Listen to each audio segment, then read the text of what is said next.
we don't have any domain expertise within the commission for quality of life. So I think moving forward,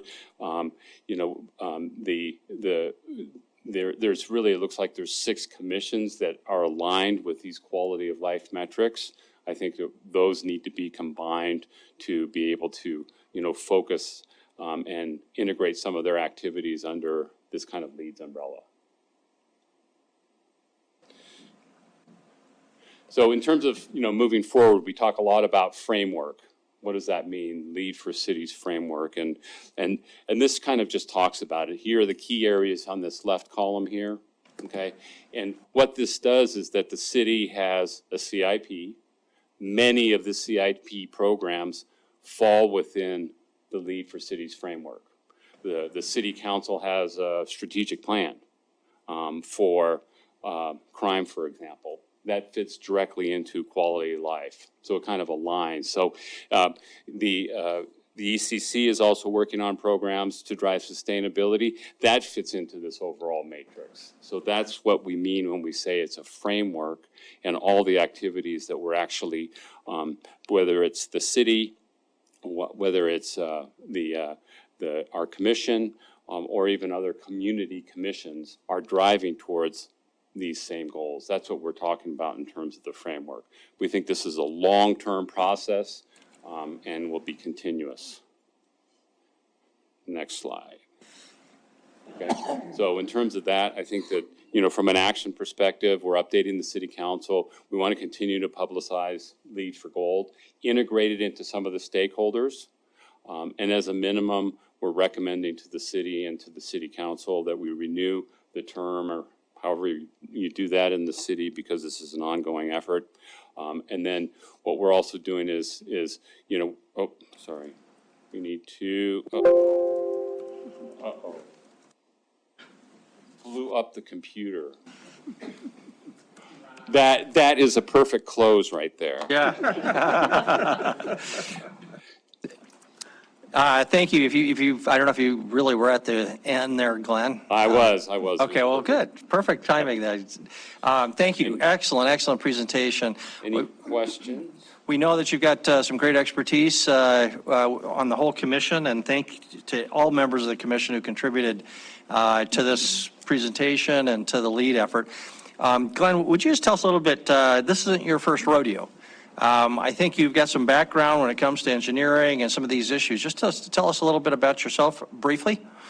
Yeah, my background is that way back when there were dinosaurs, I was an engineer. But I kind of moved on to that into the business realm after going to business school. But I spent about 12 years doing project development with renewable energy or waste energy projects. And so that's where my background is, kind of from energy. So a lot of these areas that we've talked about, within the LEEDS area, and some of the areas that, are quite frankly challenges for the city, not just for the city, but across the country. Those are areas where I spent a lot of time doing that. So that's kind of my background that brought me to the commission. And again, I think what's back to the LEEDS for City, what's important about that is that this was the first time that there's been LEED certification driven by a volunteer organization that did not have a sustainability department in the city, right? So I think part of that is it was unique. It's unique to their experience, but this is all about the city did all the work. We were just data mining and putting it together in an application. But, again, there's a lot of really great things about what this process has done, and certainly the commission, and I want to commend the city council for having the vision to be able to put a commission together. Very good. Thank you. Council will open up for questions. There's nothing specific on our plate to direct staff, but I, for one, would definitely want to encourage our staff and our PIO and all the departments to work with the PIO to make hay while the sun shines. And we've got an amazing opportunity to take advantage of the Lead for Cities Gold certification. but that's going to require the cooperation and initiative by Big Sky Economic Development, the Chamber, individual departments, PIO, city administration, and the city council. So that's my 2 bits. But we got some more specific questions, Councilmember Joy, or comments?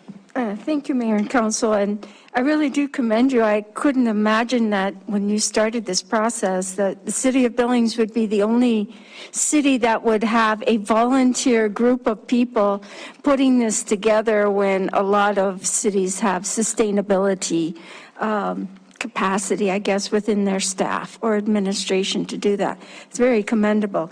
I wanted to ask about, you talked about developing a strategy for focusing on quality of life.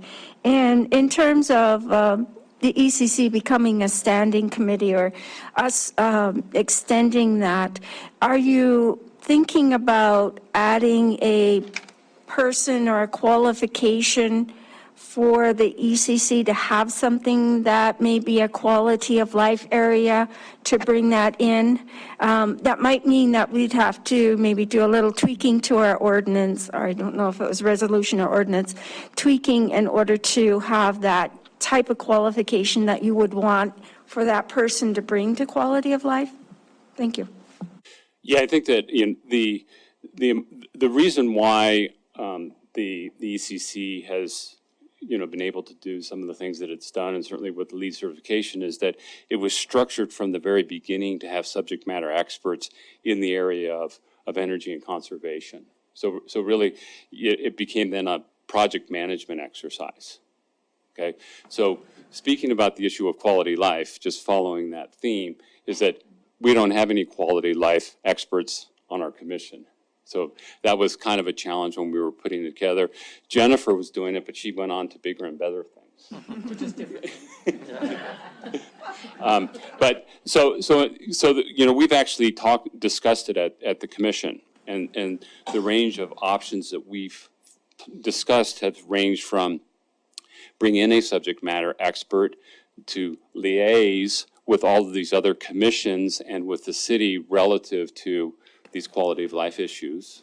That's an option, right? Or the other option is really the ECC becomes a subject matter expert in LEED certification and counsels some of these other commissions on, how that would be implemented within their commission. So those are kind of the 2 different options that we've discussed as a commission, and quite frankly, it's still an ongoing discussion. Any other questions, comments? Councilmember Boyette. Thank you, Mayor. So we're a gold, and it says your goal is to consider ways to conserve energy. Let's say we were 1 tier down. Is there a way to determine what the city saved?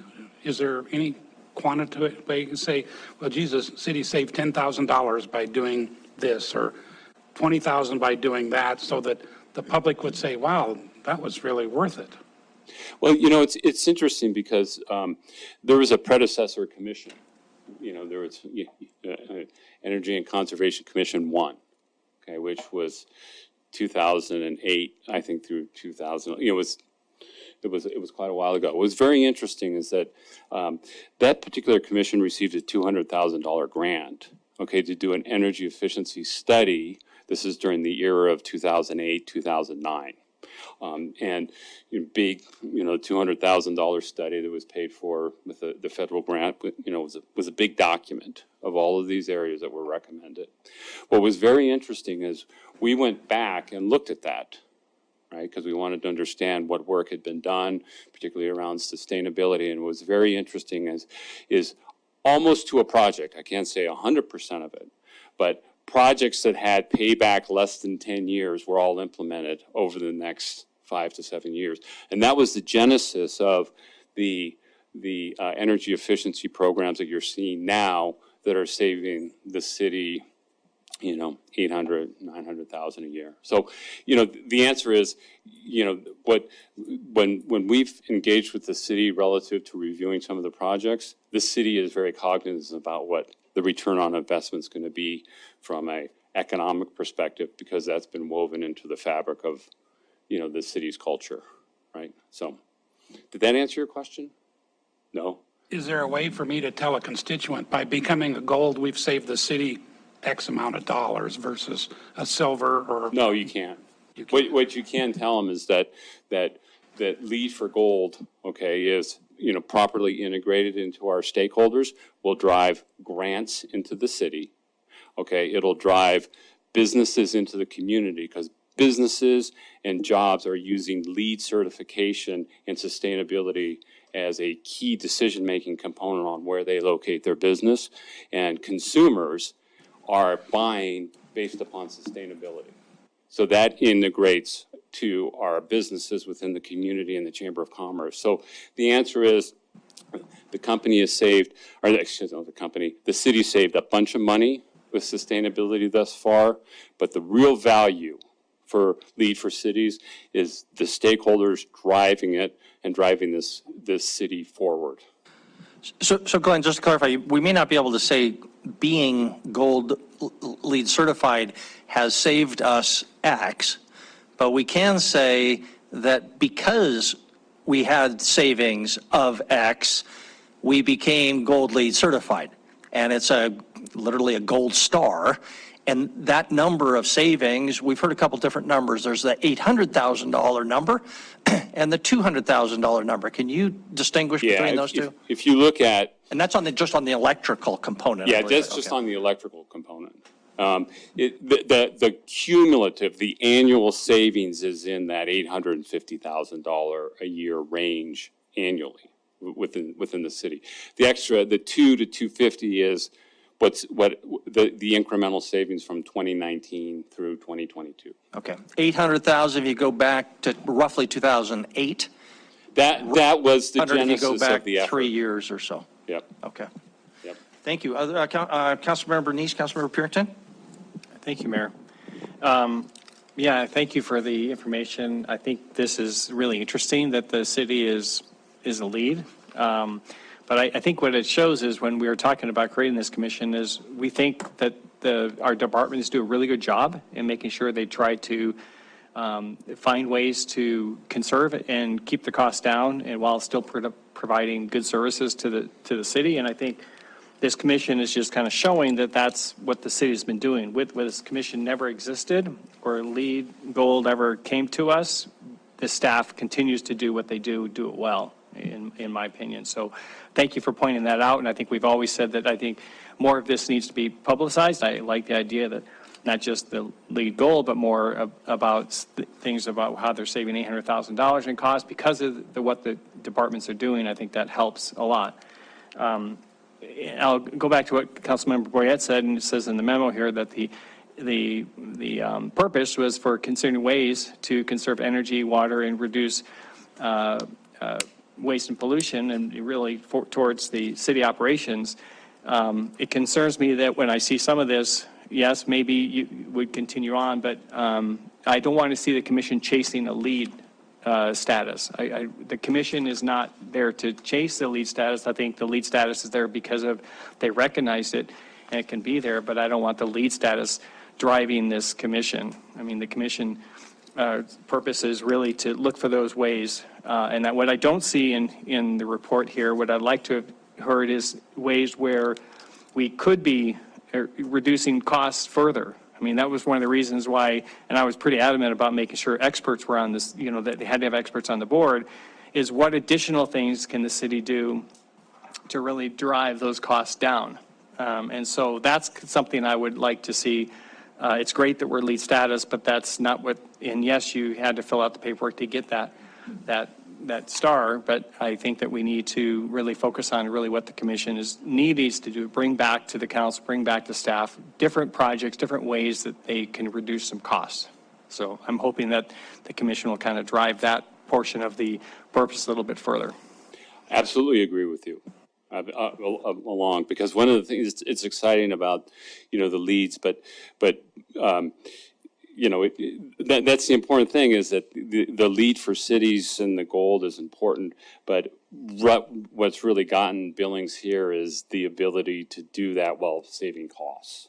right? So again, moving forward, we want to merge both of those, but we have that same discussion at the commission. You know, we're not just here about some piece of paper that we're going to come back and recertify in 5 years. It's all about delivering cost savings. So absolutely agree with everything you said. Thank you. Thank you, Councilor Purton. I actually have a couple questions. First question, you have Billings 2030 in the lower corner there. What does that mean? Well, you caught me on that because it went up there when it was sitting up there when we were in the public comment period, and I said that was, you know, and that's a legacy item within the commission. One of the things we wanted to do is think about, okay, we've got what kind of programs are we going to, you know, advocate and recommend to the city today, but this is a long-term environment. So we just picked 2030 and said, okay, how are we, from a visionary perspective, going to put a framework and a structure and a cost-saving strategy together that is something that's sustainable and long-term for the city. So it was I knew somebody was going to pick up on that. So my other question, and it kind of leads into some of that, and Roy touched on it just a bit, is that the county commissioners just approved CPACE for the county. And the city was kind of waiting on, I think, the county to make their judgment call on that. And it's basically for commercial properties. And it's for them to have programs, and it could be whether it is for new properties or for something that is upgrading, if you will. And it's all about energy sustainability. And for me, it kind of goes back to that ESG model. And so that's something that I don't want it to slide into this, because you made the comment with, you know, some of your stakeholders, and part of the goal was to have impact grants and entity goals. And I don't know what those are. I mean, what that definition would be for the commission. So I'm very leery about some of those things when they start reaching out into, you know, how can we improve business? It's here to improve government, I think, and cost savings to our citizens, because government isn't business. And we need to be very careful with how we integrate some of these things. And just another comment, because we do have Public Works here, and I would assume with our new waste management program that we have out there, that some of that would improve as we get into, you know, that finished product. Have you discussed this with Public Works? I mean, you're in Public Works, but is that part of the goal moving forward, is that you're going to see some cost savings in that arena too, after we pay for it? Then Yeah, well, waste is it's a whole ecosystem all to itself, right?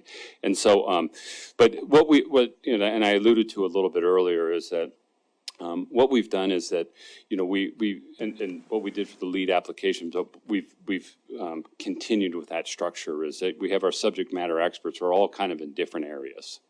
And so what we've done is that we've put implementation and initiative teams together, okay, that are managed by the subject matter experts and supported by other folks. And so as part of that, there's a waste group which deals with, you know, with, you know, the folks, the waste handling folks and addressing all of those issues. But that's one of the things. The one thing that I wanted to circle back to you that you pointed out, which was commission overreach. Right? We know our responsibility is to be able to recommend to the city cost-saving reductions from a sustainability. That's what our role is. That slide was, these various stakeholders have their own missions, their own goals, and their own objectives. That's what that language was referring to. We're not going to mandate to Big Sky Economic Development what they're going to do from a sustainability perspective or how they're going to integrate it into their program messaging. That is way overreach.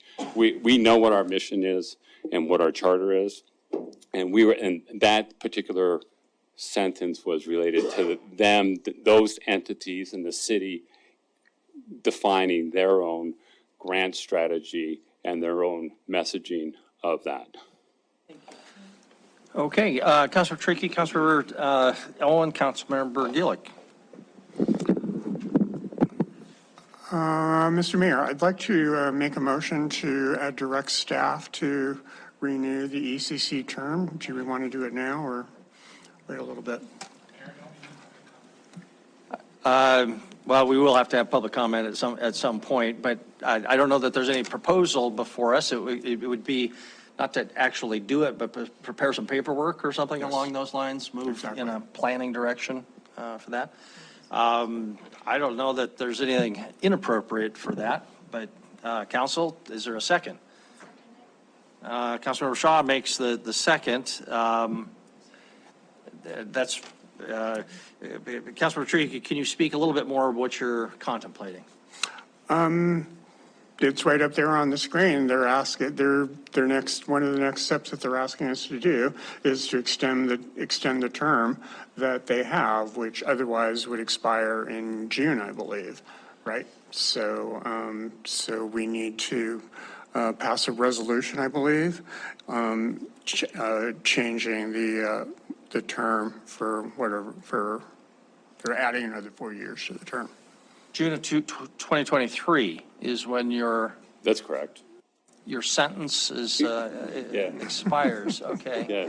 The last 4 years has put 10 years on me, but Yeah, okay. I used to be a strong, good-looking guy. Okay, well, we have that. Councilmember Shaw, if you want to comment, but otherwise, we'll just go to, I'll recognize the people that we raised their hands before, Councilmembers Owen and Gulick. Anything, Councilmember Owen, Councilmember Gulick? Not on the motion, I just wanted to make some general comments. I'm going to count that in order. Thanks. This is informal, go ahead. Appreciate that. Huge congratulations to you guys. Thank you for your hard work. Obviously, I got to watch a lot of this process. I know how much time you spent with department heads, understanding what the city's doing and what the city could do. I think it's worth noting, and I don't think it's been noted enough, that when we talk about Billings being not just the first city in Montana, but the 21st city in the world, that there are well over 200 cities that have attempted this and have not come as close as Billings has. So it's not like we're 21st out of 24. There are literally hundreds of cities who've tried to reach this level that Billings has reached. And it's a huge accomplishment due to the incredible work of staff, the planning, the wise decisions of council over the years. And I think what's nice about having the LEAD framework, and something that I would encourage everyone to try to understand better, is the number of metrics it provides us in making decisions here at council. So we know, and we have talked independent of the commission and LEAD, that we have a waste management challenge.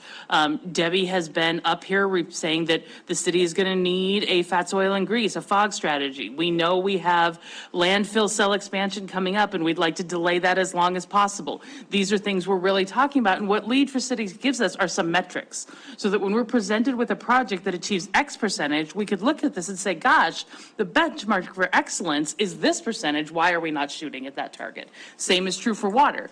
One of the conversations that we had when I was still on the commission was whether or not there should be internal charging among departments. Does the Parks Department do better if it gets a price signal that drives it towards better irrigation decision-making, so that we're not telling people in the city this summer that we don't have water? So there are some real benchmarks here that provide us decision-making and do identify the prioritization of projects that we are already seeing in the CIP and the things that we might be missing. So I think it's worth learning and understanding more of as we head into budget and CIP cycles, because I think there's some important data there.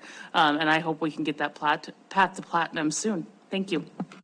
Thank you. Councilmember Gillick, and then we will try to come back to this motion and try to wrap this up. We've got a lot of agenda. Okay, great, yeah.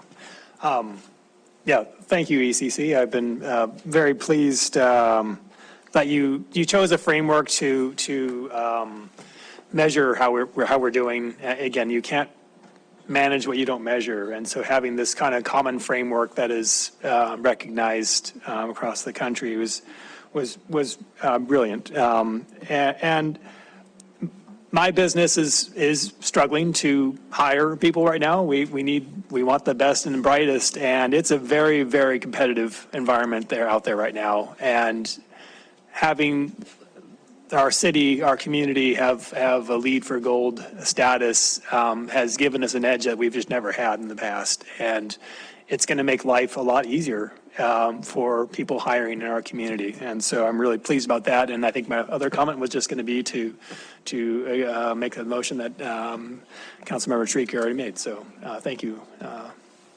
Okay, Council, back to the motion.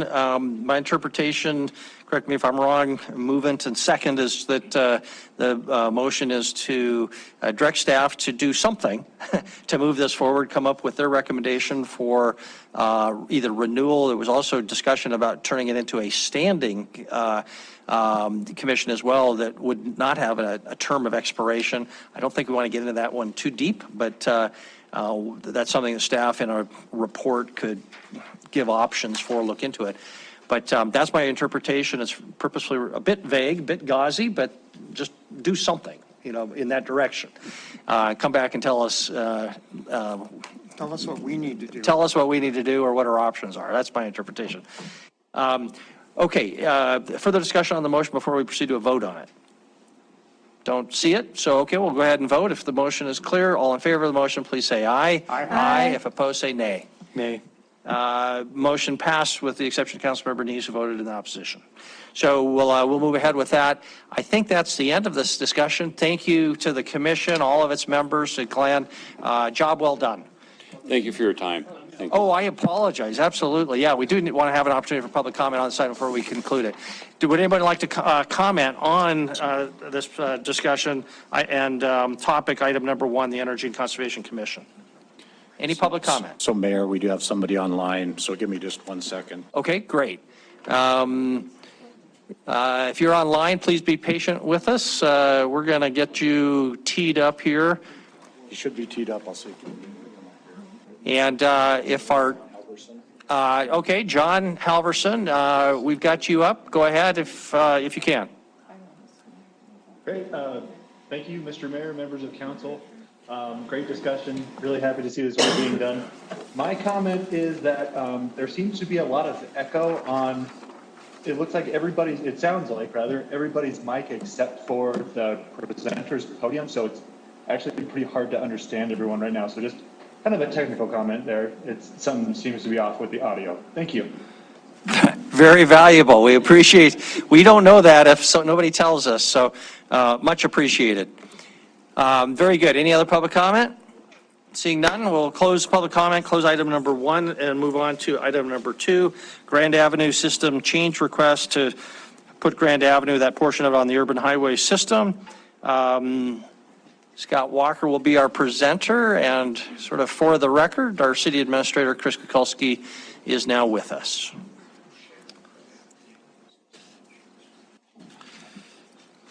Chris, while you were gone, Kevin had a coup, and you can go home now if you want.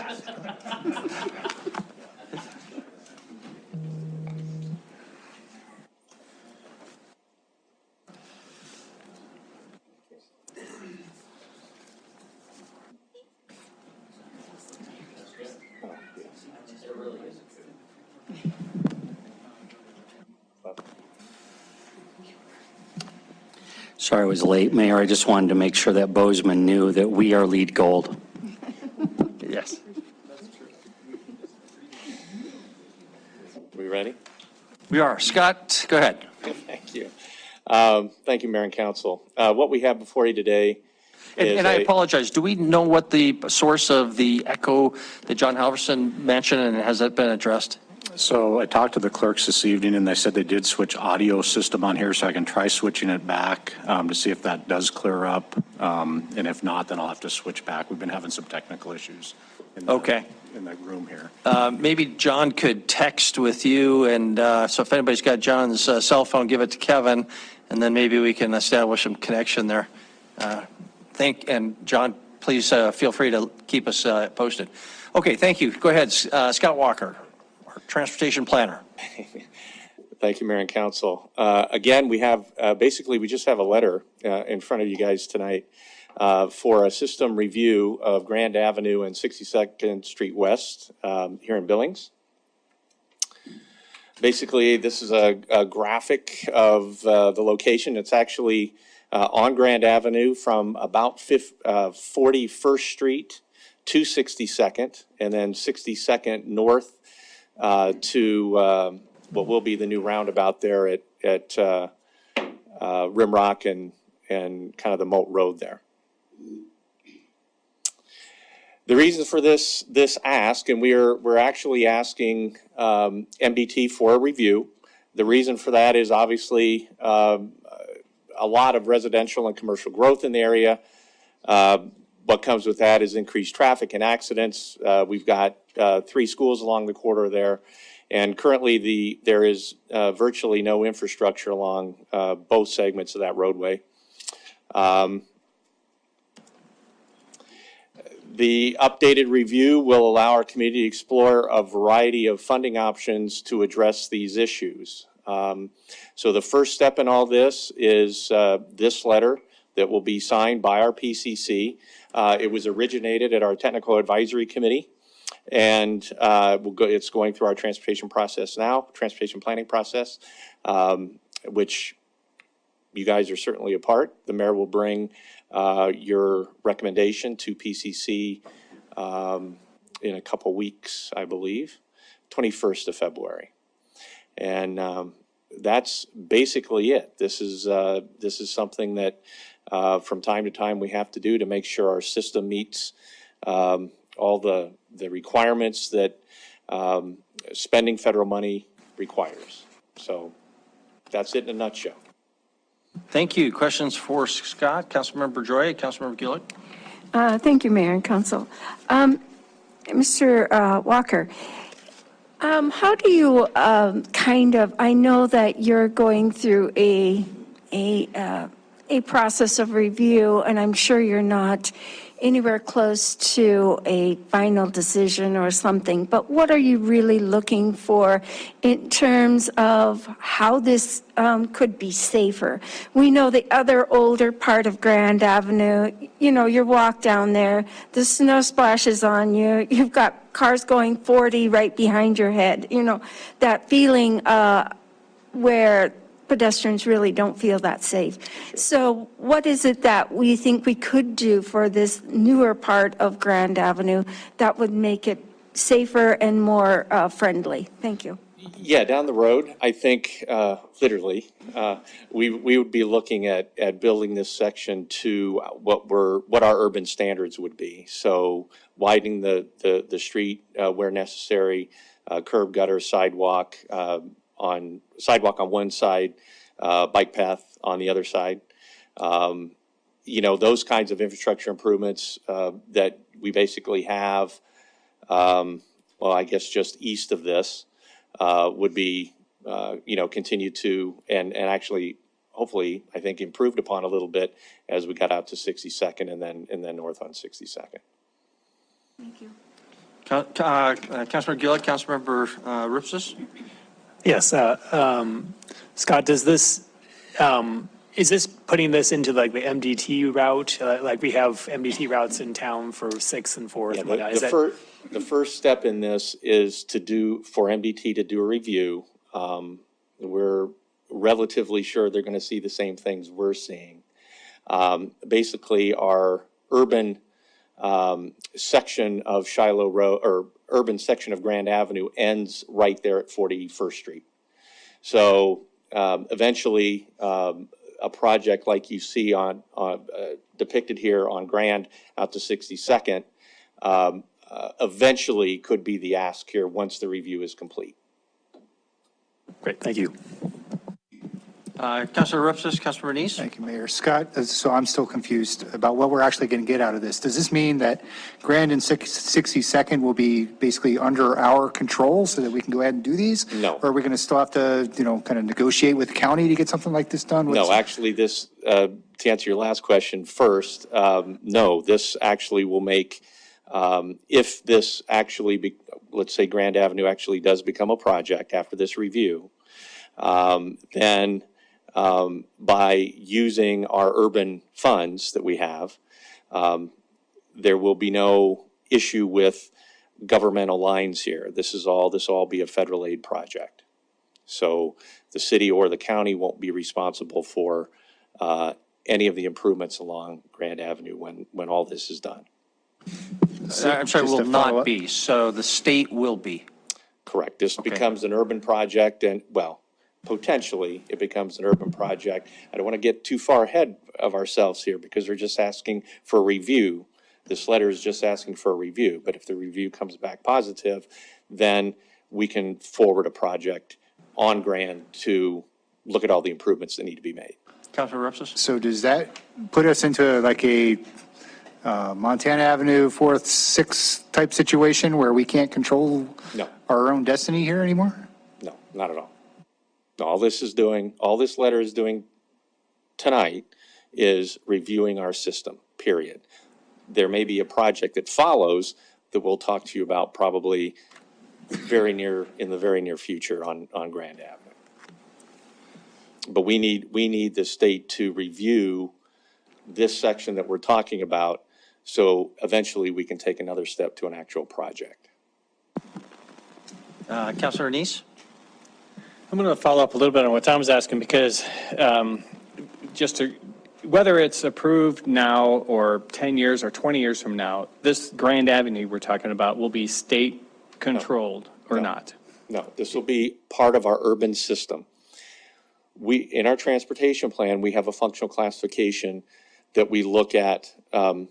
Basically, all the major roads in our community are functionally classified. MDT has a totally different functional classification when they look at our city, for example. What we need to do to make this piece eligible for federal funding is review it because we have several safety issues going on here. And once that review is complete, then there can be a project to follow this up. Okay, and so if the project is there to follow up, it is city-controlled, city project, MDT doesn't get involved at all? It will be, yes, it will be run through Public Works. Okay, and then, so that's Grand Avenue. If that doesn't get approved, then the city has to rely on city funds and people to develop that out. Do I understand that correctly? I think that would be accurate to say. Okay, what about, is it 60 second? 62nd is basically a connector. The Montana Department of Transportation wants to make sure that we sort of have a closed system. And 62nd is on there to close the system up to Rimrock Road because Rimrock Road right now is classified as an urban road. Okay, so would that 62nd then be included in the federal grants that would be sought and paid for to develop that? Or would we be relying on the subdivisions that maybe have been put in that area to have to pay for those improvements that are down the road? In the future, it could be, we could use federal aid money on 62nd if it became a priority. Okay. I think our transportation plan right now has Grand Avenue is quite a high priority. Okay, thank you. Councilor Purington? Just a quick question. So the north-south, that's 62nd, Correct. and is it most of 62nd in the county right now? Yes. But again, when we're talking about the MPO, there's really no city-county lines. Gotcha. It's all, Okay. yeah. All right, thank you. Okay, further questions for Scott? Councilor Tricky? Yeah, I'm looking at the intersection of 62nd and Grand. I assumed that we'd be wanting to put a roundabout there. Is there? I would rather not get into any project specifics at this time because right now we're just looking for That's a fine. review. That's going to come, that'll come soon enough, I think. That's fine. Okay, Councilor Boyette? Mayor, I guess I'd like to make a motion that we ask you to sign an approval letter for the system modifications. Thank you for the motion, Councilmember Boyette. If there is a second here, I'm going to open it for public comment, and we'll come back to your motion. Is there a? It's coming up. Oh, yeah, it'll be back on a business meeting. This is just sort of a heads up, I guess. So there really is, staff is going to move ahead with this. There's no need for further direction to staff. Will you withdraw your motion with that clarification? I was just reading the alternatives. It said the city council may approve or disapprove the request. I think we should approve it. Okay. Scott, what is the plan to come back? It'll be on your consent next week. Okay. But to make sure it's on the consent, Is there a second to that motion? Councilmember Joy, okay. Let's open for public comment. Is there any public comment on item number 2 to move ahead with adding this portion of Grand Avenue to the urban highway plan? Any public comment on this topic? Nobody's online, nobody's coming forward. We'll close the public comment period. Let's have a quick vote, just so there's no question whatsoever. Council, you want this on your consent agenda for next week? If in favor, say aye. Aye. If opposed, say nay. Motion passes unanimously. We'll see you next week. That concludes item 2. Item number 3, the Transportation and Parks Capital Improvement Plan. This is, I would say, the meatiest part of our agenda this evening. First item up, I guess, is transportation, if we just go in the order here. So we'll start there. Chris, I'll turn it over to you to introduce our presenters or anything else on this topic, if you've got anything. Debbie's going to start us. Debbie's actually going to kick us off, so. Okay. So Debbie, who will cover, as you recall from our last conversation just before the holidays, the request was to come back to discuss further the transportation capital improvement plan as well as parks. So we're going to start with transportation. Andy's here as well. Parks, some of this will bleed actually into parks as well. So I think it all kind of folds together relative to the capital improvement plan. To remind folks, it's a very important document without a question, but it does not appropriate funds. But it does set forward for us what to anticipate in the upcoming budget. So with that. Okay, thank you, Chris. Just to clarify, are you looking for any sort of a vote by council on this, or only if we kind of run into a issue? And then council, we've got 45 minutes before we normally take a break. My hope is, assuming we can't get them both done, we might break a little bit early between these two CIPs. But do you need some sort of formal direction on this item? Yes, that formal direction is what you want. So you've been presented with over $500 million of capital. You've adopted all except for the transportation and the parks piece. You will not adopt either of them tonight, but any changes you want to see, what we would like to do is get it on a regular agenda for you to adopt it in the direction you give us tonight. Doesn't have to be conclusive, but it's certainly helpful if the council knows projects that it wants off the list or to stay on the list for that adoption to come to you in the near future. Okay, thank you. So council, if there's clear consensus, maybe we don't need to have votes, but if there's any lack of clarity, then motions will be in order. We'll try to deal with these two departments separately, just so that we can address the transportation element, and then we'll move on to parks. Debbie, go ahead, and when you're ready, take it away. Okay, Mayor and Council, thank you. So we tried to incorporate everything from our last discussion into tonight. And I know you just got the presentation a few hours ago because we just finished it a few hours ago because there was a lot in here. So hopefully we captured everything. These first 3 slides are just what's in the CIP now so that we have them to go back to if somebody wants to refer to them. So I included them just so we had them in here. So the direction that you all gave us last time we were here is on this slide. First, we're going to run through each one of these, so I'm not going to do it on this slide, but that's basically what we're going to do is run through each of these directions that we heard. So the first one was landscaping. Actually, this was the last one, and it was kind of a tack on, but we'll talk about it here for a second. Landscaping was one brought up by Mayor Cole that we needed to spend more money on dealing with the landscaping in the right-of-ways, some of the medians, that sort of thing. We spent about $390,000 in FY22. We had double that budgeted. We believe our budget is adequate for this. We just couldn't hire anyone. So that really was the problem. So we don't need additional funding. We don't believe in landscaping, but we do need to hire people. We have a solution for this, and Andy's going to come back with a budget amendment. Basically, what we want to do is take our, is this on? Yeah. We want to take our seasonal budget and transfer it to almost an equivalent full-time employee. So it allows us to get more work done on the off seasons and then really focus our resources during the growing season, the weed growing season. So you'll see that come back to you, Andy, a couple weeks? couple weeks. The other one was the school zone modifications, making sure our school zones get back modified per the new state law. So we do have the ability to do that with the existing O&M funds that we have. So what I'm saying is we don't need to increase O&M funds for these two things. That is the best slide and the only slide that we're going to say that tonight. So increasing paver, that was brought up. That we wanted to bring paver up to where we're really taking care of the infrastructure that we have in place. We love this. Staff has been wanting this for years, but it's a big cost. So we're talking about an additional $13.25 million in this five-year CIP. Right now, our road reconstruct projects, so things like Rimrock and 54th and those things that are in here actually include that. So all of those roads were built in the county. They don't have sections that are going to stand up to the traffic. The surfacing isn't adequate. There's no storm drainage.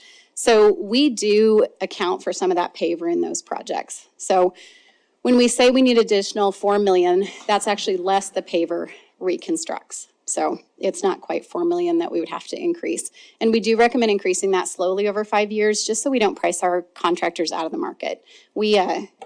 They need time to basically build up to be able to respond to that sort of workload. So these are the numbers that it would take to increase paver. That $900,000 is what we basically spend on our arterial projects every year. So that's where we have a little bit less. You don't need to, we won't go into these in great depth, but we'll refer to them as we get to the end of this presentation. So the third thing was to increase traffic calming. Currently, we have good traffic, vehicular traffic flow on our arterials, which means that we don't have a lot of cut-through traffic. So that's the good part of our traffic calming.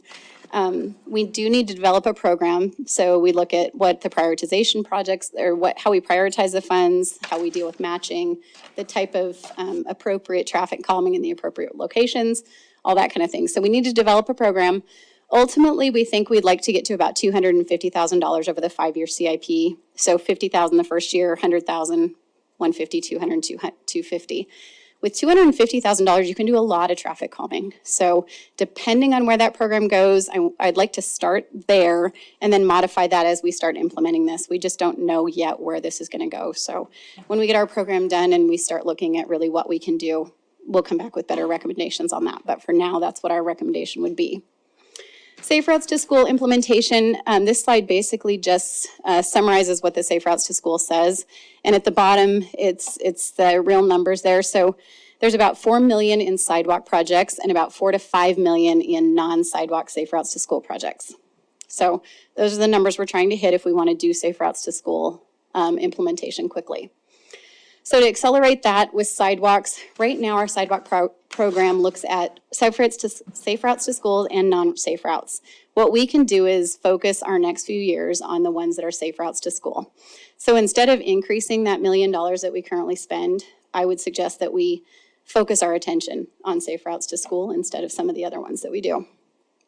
$1 million has been really hard to get so far. Our contractors, that's a lot of work, and we just haven't had the contractor availability. So we could say we could double it, we could say we could go time and a half, but I just don't think we'll get it done. So to be reasonable and be realistic, we just need to focus our attention differently, I think. With our current draft CIP funding, that would take us 4 years to complete all the sidewalk projects in the Safe Routes to School.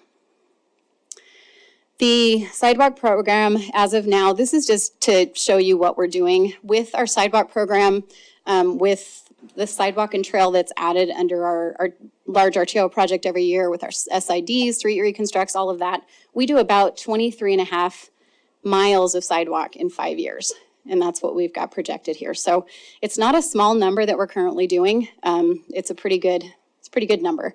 We do have 865 miles of roads though, so 23 miles, it's there.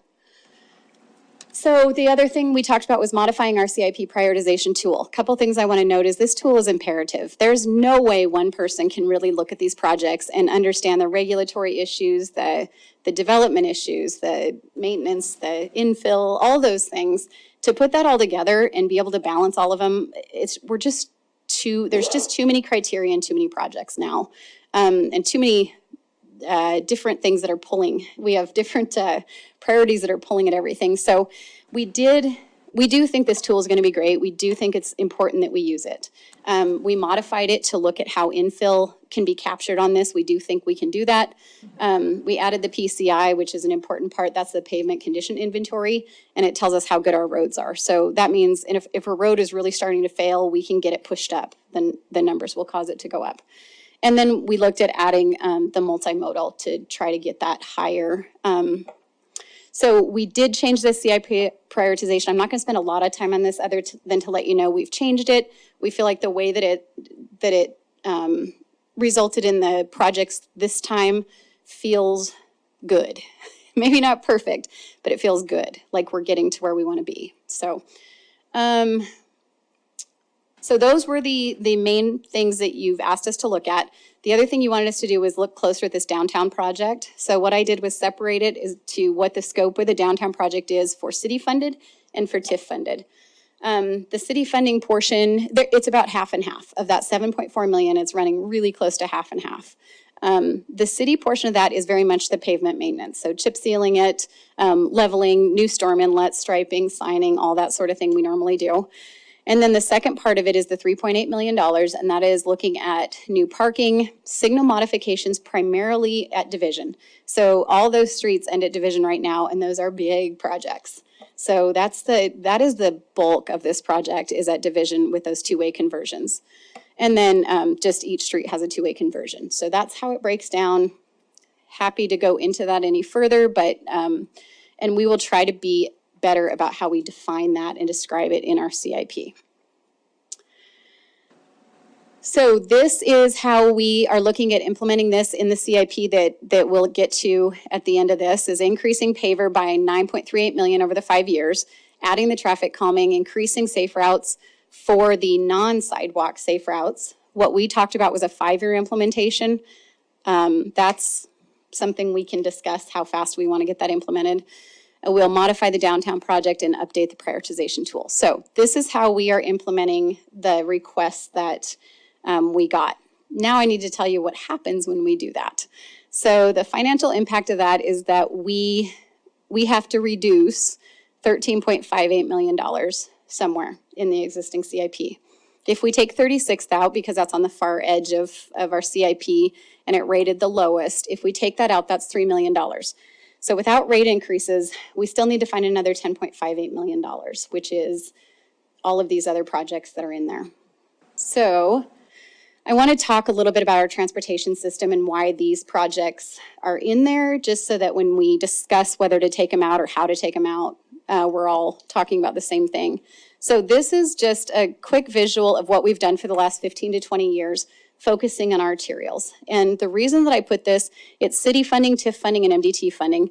The reason I put this is I think oftentimes we think that there's a lot of projects like in our core or in our midtown that we're not addressing. But as you can see here, we have addressed many, many projects. If we hadn't been doing this, this transportation system that you can see here in the green, blue, and yellow would still be mostly old county roads, falling apart, too narrow, that kind of thing. So then what we put on here is, what are the projects? So the green ones are the ones we've done, and the purple, blue are the ones that are in the CIP. So all I'm doing here is showing a skeleton of what our transportation network looks like. So if you look at some of these projects like, I don't know, Orchard's a good example. I don't know if anybody remembers driving Orchard before, but it was narrow, you liked it, okay. No sidewalks on either side, pretty narrow. We wouldn't build Orchard exactly like it is now because it's pretty wide, but we would add the storm drainage, we would add the surfacing, the good section, the sidewalks on both sides, that sort of thing. So just kind of showing where the needs are and then where we've already met those needs through the last 15 to 20 years.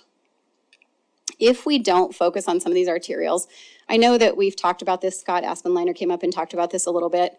We're right now talking with developers in different areas. This is one of them that's come up, and they're looking at adding almost 10,000 trips a day on Rimrock Road on the far west end. If we were to see that come in, council would really struggle to say, yes, you should annex this, because we don't have a road network out there that can support 10,000 more vehicles. That being said, I don't know that we can say no, because if they still develop, they'll still be on our roads and we'll still have a problem. So I just show you that these are things that are coming, and we need to decide how we want to deal with them.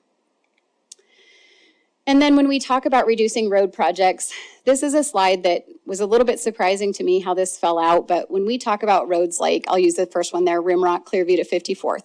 When we do the full project, meaning we take the road, the narrow 2-lane county road that it is right now, and we expand it to what our network is, which is a trail on the north side, sidewalk on the south side, a turn lane, possibly, depends on where we'd need turn lanes, and then a new section. It would cost us about just $3.7 million. If we just did the existing section and added storm drainage, it would cost us almost $3 million. So what we would be losing on those projects is basically the streetlights, the sidewalks, the turn lanes, to be able to still complete projects to bring our asphalt and our subgrade up to what we need to be able to maintain those roads. So my recommendation, if we do go forward with taking some of these projects off, is that we still have to address the fact that structurally they need to be rebuilt.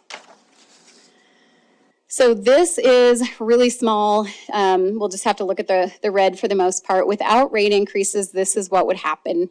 And we can go into this a little bit, but basically what you see here is I reduced things like 54th Street West from a full project to just making it maintainable. So it would be new subgrade, new asphalt, and storm drainage. Taking Broadwater out, moving Monad out, and Rimrock would be reduced. Both Rimrocks would be reduced to just, again, kind of maintaining what we have, making sure that we have sections that are maintainable.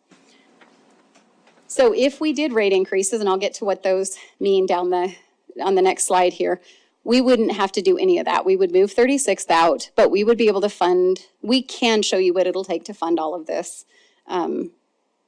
So I'm gonna let Jennifer answer questions on it, but this is the annual project. I'm just showing that we did increase pavering, we did increase safe routes to school, we did increase traffic calming.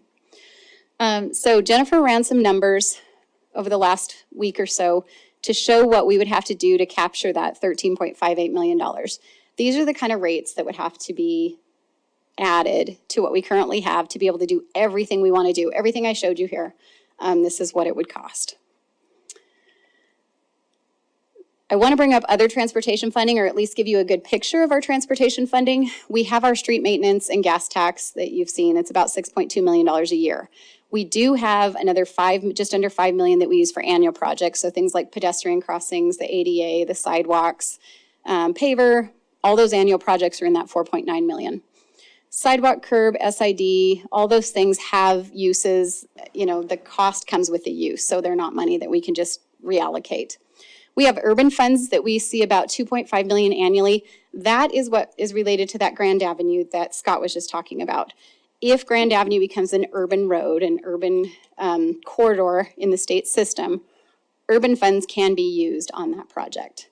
Urban funds are great to use for these multi-jurisdictional projects because otherwise the county and the cities have to find a way to fund these in partnership. We assess our adjacent property owners, the county can't. So it becomes really hard projects when they're multi-jurisdictional. So these urban funds are great for those big multi-jurisdictional projects like that. The Transportation Alternatives Program is it used to be CTEP, now it's TA. It's the one where we do sidewalks and trails and things like that. So we get just under $700,000 annually. CMAQ money is air quality money. A lot of times we use these on projects where we improve the efficiency of the corridor. So when people aren't sitting and idling their motors, air quality goes up. They can also be used for sidewalk or trail projects. So we have some pretty good funds in our MPO. Keep in mind an MPO is city and county. So urban fund carryover, we currently have over $10 million sitting in that account. TA, we have over $6 million, and CMAQ, we have almost $2 million. This is just the funding picture I wanted you to see as we go into some of these. We already talked about these, but you have it in your presentation, kind of a definition of what each of those are. So when we look at these other transportation funding pieces, right now in your CIP, you've got those top three tables. So we have them allocated. The TA is going to the 25th Street Bridge, and there's a few projects on there, but I want you to look at the Stagecoach Trail because that'll be a conversation for us and for the parks presentation you're going to have in just a few minutes. The urban fundings, that's where we're looking at 21st Street underpass. That's also where Grand Avenue would fit in. And then the CMAQ money, again, side paths can be used for that. Some different projects, anything really that improves air quality. So the state, all of these require a match. I'm just pointing out a couple of these so that, again, you have the big picture. Stagecoach Trail would need a $400,000 match. That is from Parks. 25th Street Bridge needs about a $500,000 match. That would be TIF funding. And Grand Avenue, like I said, we're looking at for that urban money, possibly CMAQ, however that falls in. The other thing that we haven't talked about is safe routes to school. We did add the $750,000 or $700,000 to ours, but you know, if we wanted to use that TA money and do a safe routes to school project here and there, we could bundle some projects and do, you know, another grouping of safe routes to school projects under some of these funds as well. So after all that, what is our recommendation?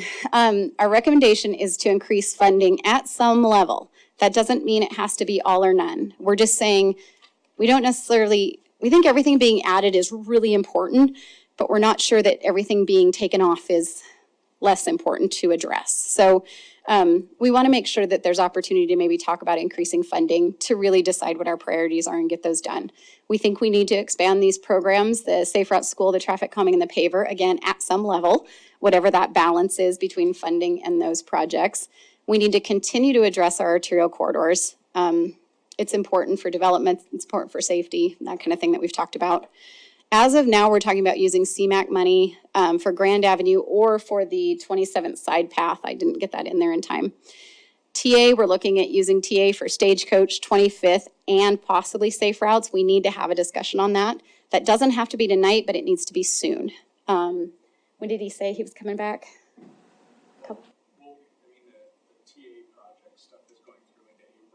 Okay. For that, so that's a little bit out. Grand Avenue's, that's just coming back. Right.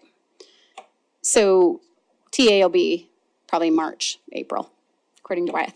And then the urban funds for Grand, like I said, it's a great project. If staff thinks it's a great project because it's that multi-jurisdictional and huge growth, a lot of schools, all that kind of thing out there. So we're not recommending reducing the arterial development. Just some of these developments we're seeing come in, it just seems like a bad idea. Some of them are already blowing up. Rimrock and Grand are great examples of that. They're just tough already. If funding hadn't been used as it was in the last 20 years, we think our network would look very different.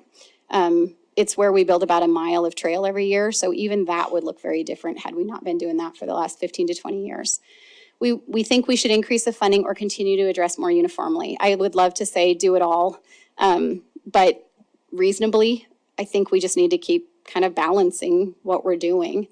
And then one thing I'd note that FY24 is pretty minor. We don't have a lot of projects in FY24, so we have time for citizen engagement or additional conversations. That was a lot. So, Wow. yeah. Okay. Council, we got time. It's 7 after 7. I'm sure there'll be lots of questions or comments, and then we'll have an opportunity for public comment. Let's start down on this end if we can, just make sure, or feel free to pass and we'll come back to you.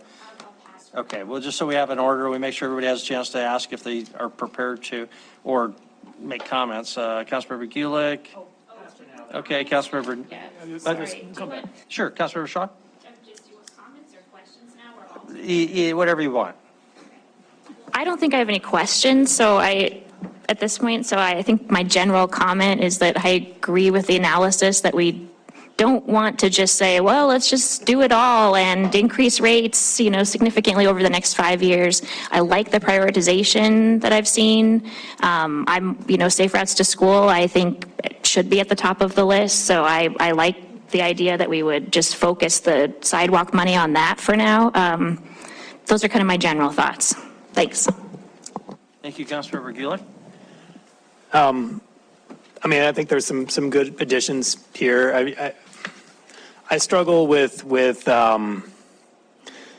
we continue to create a system that is optimized for single occupant vehicles, which is the most expensive system we can have. And so, not surprisingly, that's what the majority of people are doing. And so we're serving the needs of the majority of the people, but it does mean it's a less equitable system. It's the most expensive system we can have. And so I'm interested in for us to continue to look for ways to improve that. I don't, I guess, I don't have any more specific suggestions, having just seen the presentation, but, I think there's some good movement here. I think as we learn further things in the future, hopefully we learn some things with the cost of services study. I know we're not going to learn everything from that either, but that we can have a basis for continuing to make some changes. That's what I got at this point. Okay, Councilmember Neese? Thank you, Mayor. That wasn't a lot, Debbie. You did an awful lot, very fast. So I do have some questions, and so you mentioned you adjusted the tool that you run these projects through. So when you did that, did you happen to run all these projects now through that tool to see if they changed their priorities or anything like that? So are these recommendations you're giving us still based upon that tool? Yes. Sorry. I knew someone would want to see the priority list, and I do have it. I have to pull up the PowerPoint instead of the PDF, though. And I'll show you the prioritization list. It is what we're recommending. Okay, so when you had they came the out. list before, the list after, did any of them change at all? Some of them changed, but not dramatically and not enough to really affect the order. So Okay. we saw some movement on some of them, but we did add things like the safe routes to school and the traffic calming and some of those, and we did add those in there as well. Okay, I think one of the things you mentioned in the tool was condition of the roads. And that would have an impact on the priority of the project. So I'm wondering on the downtown sections that are being done, it seems like the conditions of the roads are not that bad. I've been a lot of roads around that probably should be done that are worse than that. So is it possible to take the paver portion of the downtown and use it in other projects and just do the conversion? So that project downtown is all chip seal, and there are some streets that are really bad that really need to be chip sealed now. And so to do them all at one time, when you chip seal in one area, you get a huge bang for your buck to do it all at the same time. And I wouldn't say there's any streets that don't need it. Okay. And the last point there is you can't eradicate stripes well unless you chip seal over the top. Okay. And the last question I have is, I know TIF funds can be used outside their TIF district if it helps that TIF district in certain ways. So the 21st Street underpass, I think part of it may be in the eBird, and the downtown TIF is just not too far away. Have you looked at seeking some funding from either of those TIF districts to help contribute to some to that project? Is it in the district? And I'm not saying we have to approve it, but I mean, at least if it's a possibility that we can at least request that and bring that to these TIF boards to say, hey, here's a project that's going to help your district. What do you think? Okay. Wyeth and Andy will figure that out here. And, Okay, all right. But We'll thank get you to very much. It's, like you say, it was an awful lot. I appreciate all the, Yeah. I would like to have maybe seen something change a little bit different on that. And then, the last comment is, for 4 years, I've been asking Safe Routes to School to really how they prioritize that. And I'm very thankful that you're doing that now and that we're focusing on that. So that'll be great. Great, thank you. Councilmember Owen? Councilmember Joy?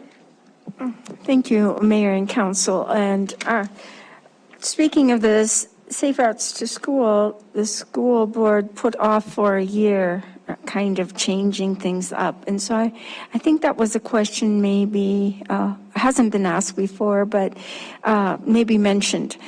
Do you think that the school district changing where kids, which schools they're going to would have a real impact on that Safe Route to School design that we lay out? Thank you. So I believe Elise Monat did work with the school, right? Why don't you just? I got the map up. Hi, yes, Mayor and Council. So the school district 2 was involved in our Safe Routes to School Phase 1 study. and they are going to be involved in our Safe Routes to School Phase 2 study, which we're just kicking off.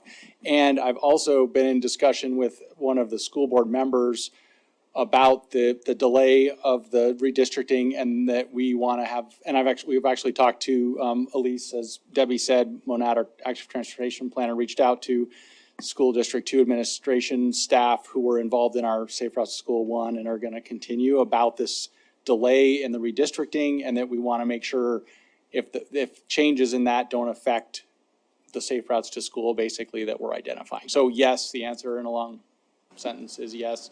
We are coordinating with them, and we will be talking with them about what, the redistricting and what effect it may or may not have. We're not sure how much effect, since these safe routes are very close to the schools, whether it'll make a difference, but we are in conversation with them. Thank you. Thank you. Go ahead. Second one. Thank you. My second question is for Director Milling. It's about downtown, and I can't quite formulate it, so sorry about that. When you look at your tool and how you're prioritizing, does it take into account the locations of where you're actually doing it? So you have a lot of maps showing us where improvements have been made, and there's a kind of sense that they're spread out over time. So how does that downtown project, say, measure up to, or how do you balance that with, say, 62nd or one of those projects that are Rimrock? How do you balance that out, and how do you think of that, or how does your tool kind of balance that out? Thank you. So Councilmember Joy, you picked one of the projects that does not fit in the tool well. So the pavement preservation portion of it fits in great. So we know our pavement needs to be preserved before it fails. The TIF portion of it, TIF funding is not part of our tool because we're not trying to prioritize TIF money. We're just doing what they ask us to do. So if the TIF district had a tool like this, then they would want that to fit in economic development, inviting nature of downtown, all that kind of thing. So it doesn't fit in our tool because it's different criteria. Thank you. Debbie, while you're there, a couple comments and one question for you. Comments are, great job, really appreciate it. I think the staff recommendation is really important. You're the ones who are in this night and day, and it makes me nervous to try to substitute my judgment for yours. So that's very important for me. But I do appreciate your clarifying where we're at in the landscaping problem. Yep. And I do think that is important, and I appreciate adding an FTE. There's a lot that can be done in the off-season. Having somebody who really knows what the needs are, I'm sure will be very, very valuable. So hopefully the hiring market will change also, and that will be a big improvement. Other comment I just wanted to pass on, when it comes to the two-way restoration or conversions downtown. I had a conversation with a significant developer out of Fargo, North Dakota last week, and he asked about where we were at in that, because he said it had been really well received and really excellent in Fargo, and the improvement it had made in Fargo. And I commented that we've got a couple of one-ways that will continue to be one-way just to move lots of traffic. And he said that they had that issue and that problem, and what they did there was because they had 3 lanes going in one direction, as we do, and they kept 2 of them going in the one way, but they converted one of those to go the opposite way. Nobody's had head-ons and died yet, I guess. I'm not quite sure how that works to separate it, but I guess we do it down a 2-lane highway all the time. So anyway, just something to keep in mind, that there's the possibility of something of a hybrid there on major one-ways. Also appreciate on that two-way conversion, separating out sort of the maintenance that we have to do anyway from the road improvements that I don't want to say are more optional, but are at least shouldn't be confused with the maintenance that we've got to do, and you've separated those in the new CIP, and I think that's healthy. Last thing in question, on the sidewalk program, you've got a slide there that talks about the 23.56 miles of sidewalk in existing plan. Am I understanding correctly that in the top 3 bullets, you sort of show that 43,000 linear feet, that'd be about a mile. And you add up those first three bullets from the different ways that you create sidewalks, and you get a little less than 3 miles per year. 43,000 plus 38,000 plus 43,000, roughly 3 miles a year. Are we saying that the total need is there in the plan is 24 miles, and we're doing 3 miles, not every year, but every 5-year CIP period, I guess, right? So if it takes us, if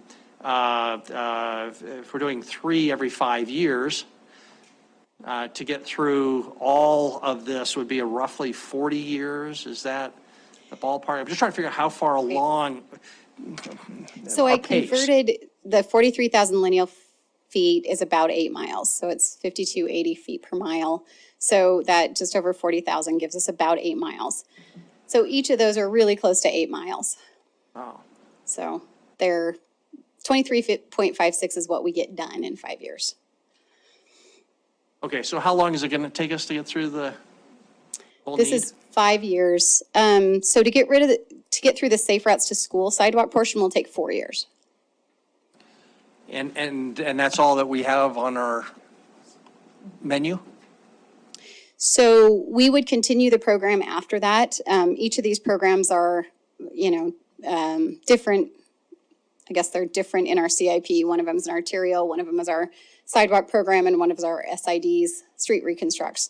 So we would continue these annual projects after we're done with the safe routes to school, and then we'd focus on those arterial collectors, high traffic areas. Okay. All right, thank you. Councilor Treaky? Thank you, Mr. Mayor. Please remind me what the reasoning was for why we would move the money into the paver program away from the arterials. So that was one of the things that came up in our last conversation, and I believe the comment was just making sure we take care of what we have. So, but the actual impact of that is that the road maintenance and would move away from arterials into residential streets?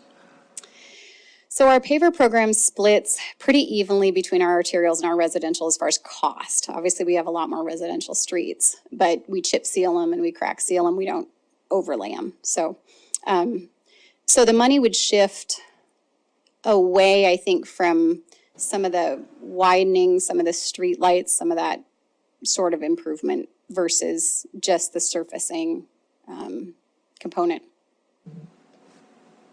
So the idea basically is just maintenance and not increased traffic flow would be kind of the high level way of saying it. I would say in addition to traffic flow, it's multimodal, it's traffic control, it's the section to be able to maintain it over time, storm drainage, the whole thing. Okay, Yep. Thank you. Let's see, so just, I do support the idea of moving all the sidewalk dollars into safe routes to schools. That makes a lot of sense. I do not like the idea of moving any funding out of maintaining the roads and streets in the downtown area right now. That is, if we're ever going to make our downtown nice and shiny and looking new, the roads are one of the things we have to look at.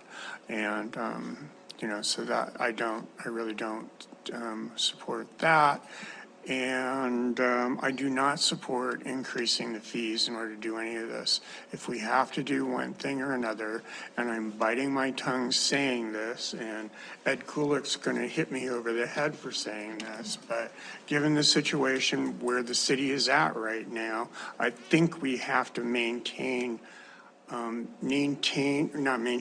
develop those routes out into the West End and take care of the ones in the inner parts of the city that need to be expanded. I drive Monad every day, and that's a nightmare. That street is a nightmare. It needs to be taken care of. And frankly, it needs to be repaved. I mean, we have a lot of problems all over the place. We do need additional funding in order to address it across the board. But moving money around in order to do it does not make a lot of sense to me.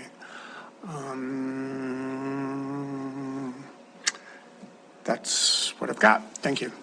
Debbie, do you want to comment on any of that before we move? I guess Jennifer does. So are you suggesting, and I think I heard that you would prefer not to shift money to paver away from some of the arterial reconstructs? That's what Yes. I'm hearing? Okay. And then the rest of it, I was clear. Okay. Councilmember Tidswell? Yeah, hey, Deb, going back to slide 25, the rate increase. Can you tell me specifically where that resident's going to see the rate increase? What bill are they going to see that rate increase on? So this is your street maintenance district fee, which is right now on the annual tax statement.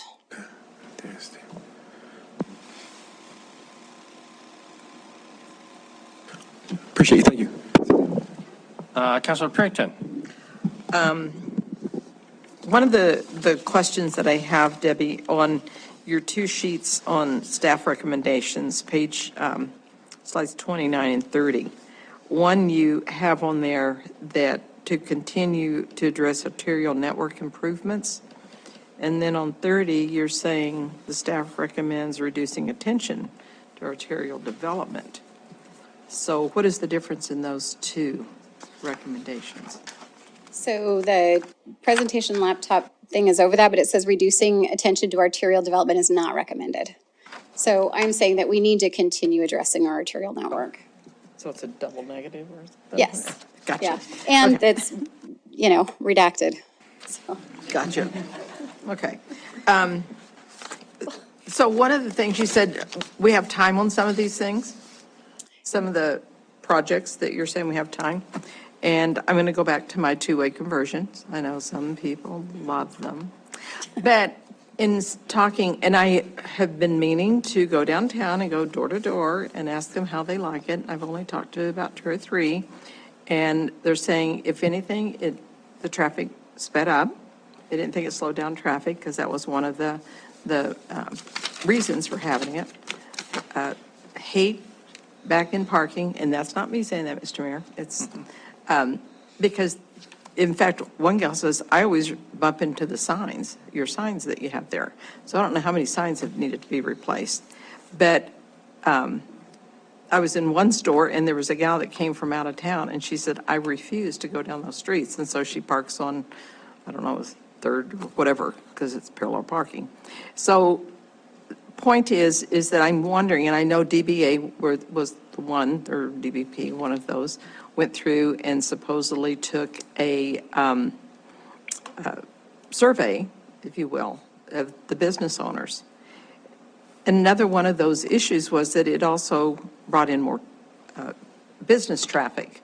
And so I'm looking at the traffic, the businesses that would allow that, to have more people come in and stop and shop and whatever. And some of them are office buildings, so I don't think that is a legitimate interest. So some of the others that you're looking at, some of the other streets that you're looking at, I'm wondering if that also would be, we're going to bring more foot traffic in. So I guess my question is it possible to, first of all, find out the people that have experienced the one-ways or two-ways, if they like them? Is it worth the money? Because that's quite a chunk of change. And then on this one where you're putting the, 2 scopes in there, in the second scope, the last thing is changing the conversion. So I don't know if in that first scope, if that's part of the lighting that you had in there, traffic lights, that is conducive to the two-way. So it does actually bring both of those in there. So I'm just wondering, is there a way that we can survey, or is it worth it, or is it just me barking at the moon? So that portion of the project is driven by DBA in the downtown TIF district for all the reasons that you mentioned.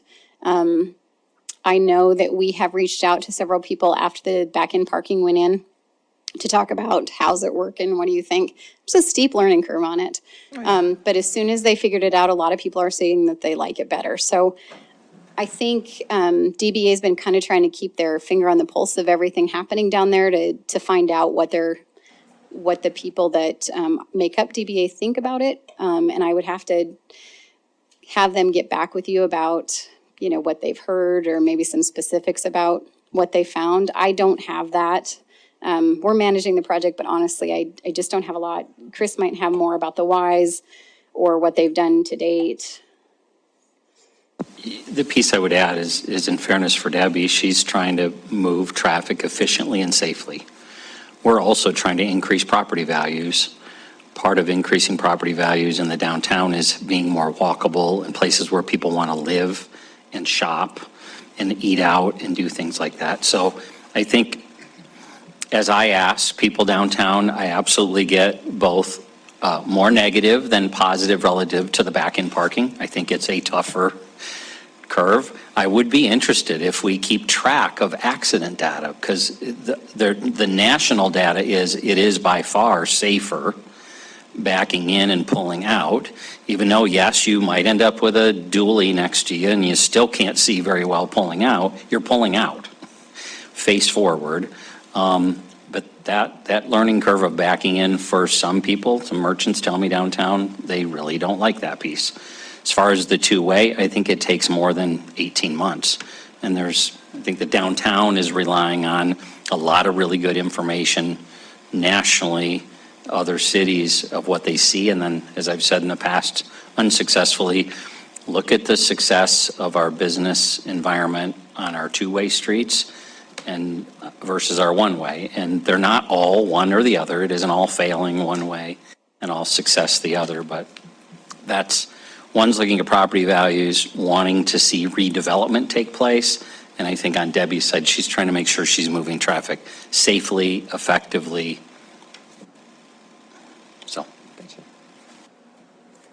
That's it. Okay, thank you. Councilor Boya? Thank you, Mayor.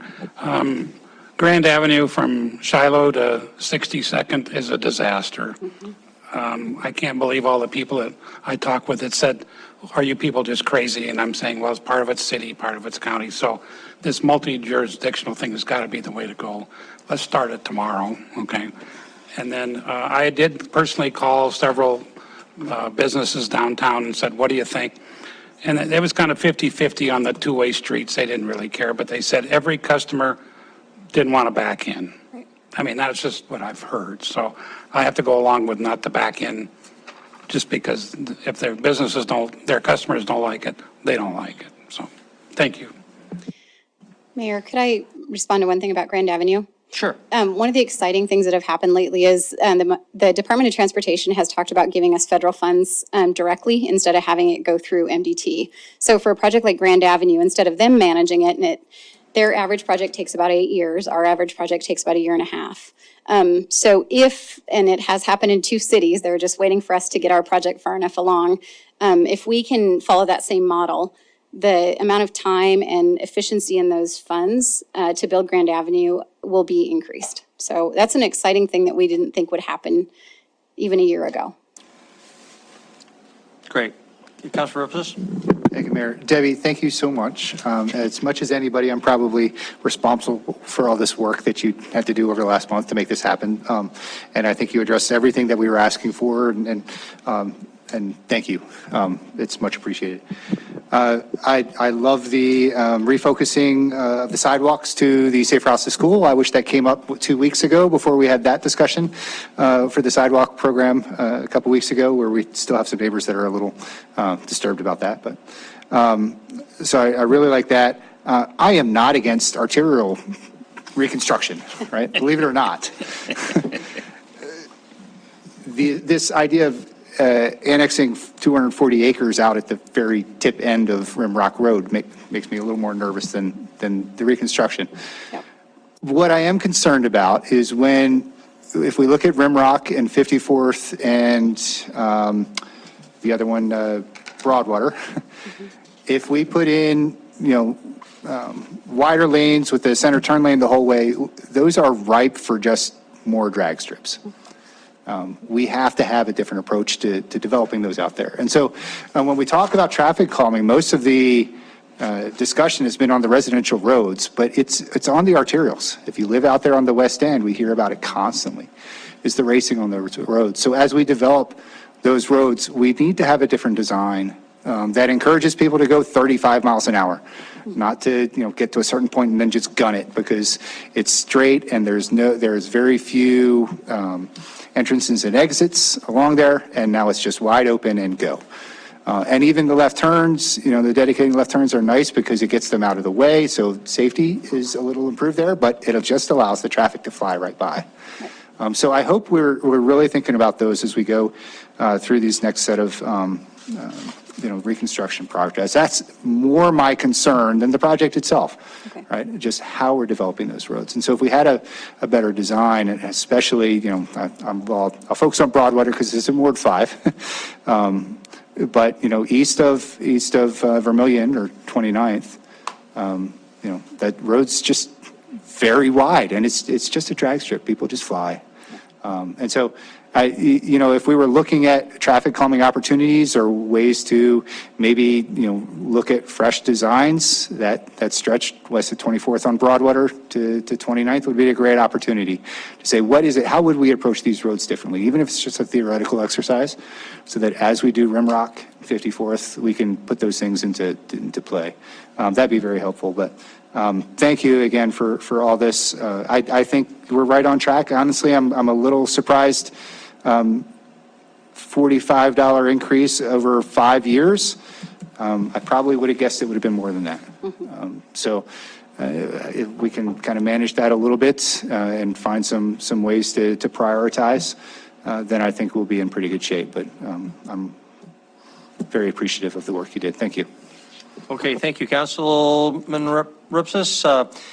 Council, we do want to try to wrap this up. I know some people passed, so I'm going to go back and then I'll ask for a motion for either changes or adoption as currently proposed. Was there something, Chris, you had?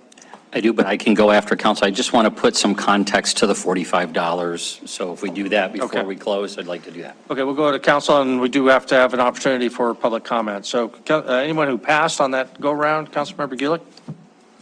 Actually, I didn't pass before. I just had general comments, but I have something a little more specific. And so, I think with our prioritization, it's good for our transportation funding to have some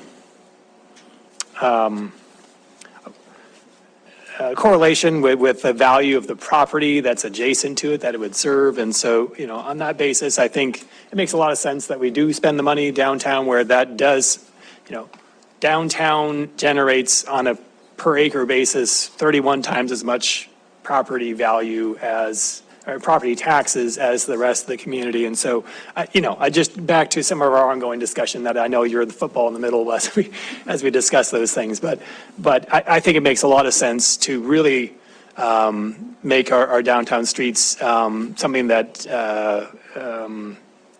people will really invest in terms of private development. Secondly, I think in general, I like. There's been good movement, and it's going to take a long time, I think, for what I'm hoping for to happen. But I saw with the staff recommendation side, funding, using the CMAQ funding for Grand Avenue. I would really like to see the CMAQ funding being used for things that reduce dependence on single occupant vehicles. So I think some of it should go to Met, as we see in other cities in Montana. It goes to mass transit. Some of it goes there, and some of it also goes to trails or active transportation. So that's what I'd like to see. When you optimize your system with efficiency, I mean, I understand the logic of you're reducing idling, but you've actually just made it not much more attractive to have a single occupant vehicle, and so it actually you get induced traffic, so you have the opposite effect in terms of reducing air emissions ultimately. So that's something I would really like to see is our CMAQ money being used elsewhere. Thank you. Okay, thank you, Councilmember Shaw. Thank you. You asked for a motion, so I'll make a motion to direct staff to move forward with the recommendation as proposed, with the caveat that obviously we have to have more discussions about fee increases or what that would look like. We're not deciding any of that tonight, but the proposal as it is written. Okay, thank you.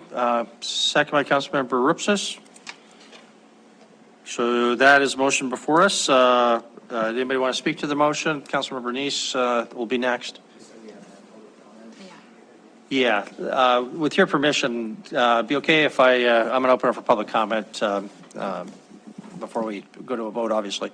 Is there any public comment on this item? Please come forward. Tell us your name and address. Just ask to keep your comments to 3 minutes or less. Sure, thank you. Mayor Cole and council members, thank you. My name's Morgan Tuss. I live at 2837 US Highway 3 here in Billings. And I am an attorney here in town, and I'm also a board member for Billings TrailNet. I think you guys have probably heard our name a few times.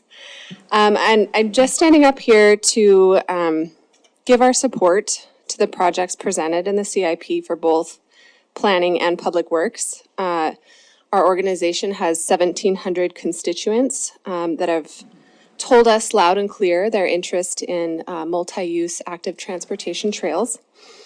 Some of those include the 5th Avenue corridor, the Alkali Creek Trail connection, trails along the Billings Benchwater Association corridor, a path alongside the 27th Street from roughly the MSUB ball field to the airport, a trail along 6th Avenue North between Expo Drive and North Park, one along Monad from 20th to 19th, and of course, most excitingly, the Stagecoach Trail. So, thank you. Thank you very much. Any other public comment on this part of item number 3?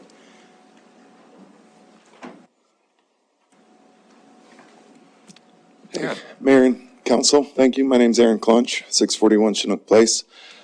I guess I just wanted to say, when I look at the arterials that have been built over the past 5-10 years, I know the drag strip comment that Councilmember Rupsis made, you know, there's merit to that. But I also think that when you look at arterials like Shiloh Road and in the newer section of Grand Avenue when the trail's backed off, I feel more safe with my family walking on those roads than I do, say, on some of the older roads like Grand Avenue, where there's lots of driveways, lots of turning cars, where people aren't looking for pedestrians. So I think it's commendable that Debbie and her staff balancing both moving traffic but accommodating multimodal.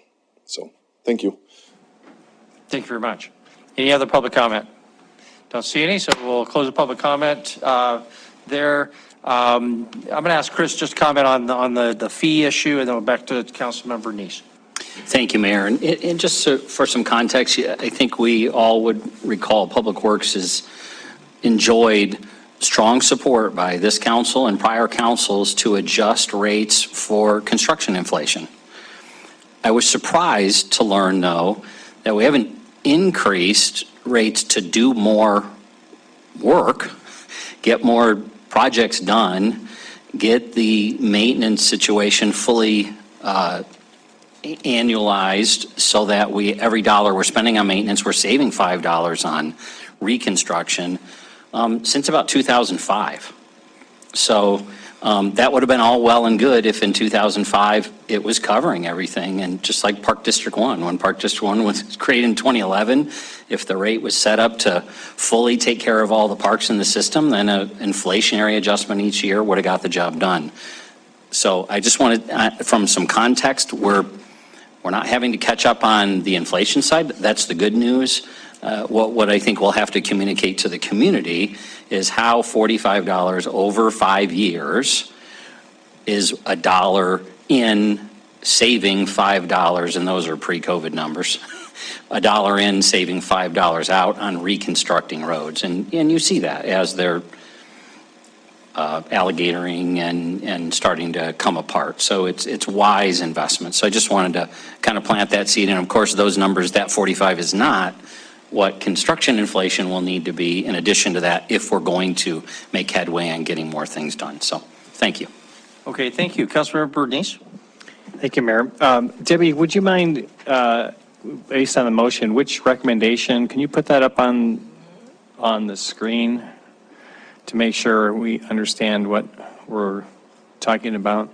And then while you're doing that and looking for that, one of the questions I had, and I agree with Councilmember Rupsis about the racing. I actually had a comment from a constituent the other day asking me about that. Say, get out there, tell the police to get out there on Grand Avenue. They'll make a ton of money on giving people tickets. I said, well, the city doesn't make money on tickets, but I'll pass that along. When we drive through downtown, the lights are timed. When you go down Shiloh Road, you have to slow down because of the roundabouts. In this planning and this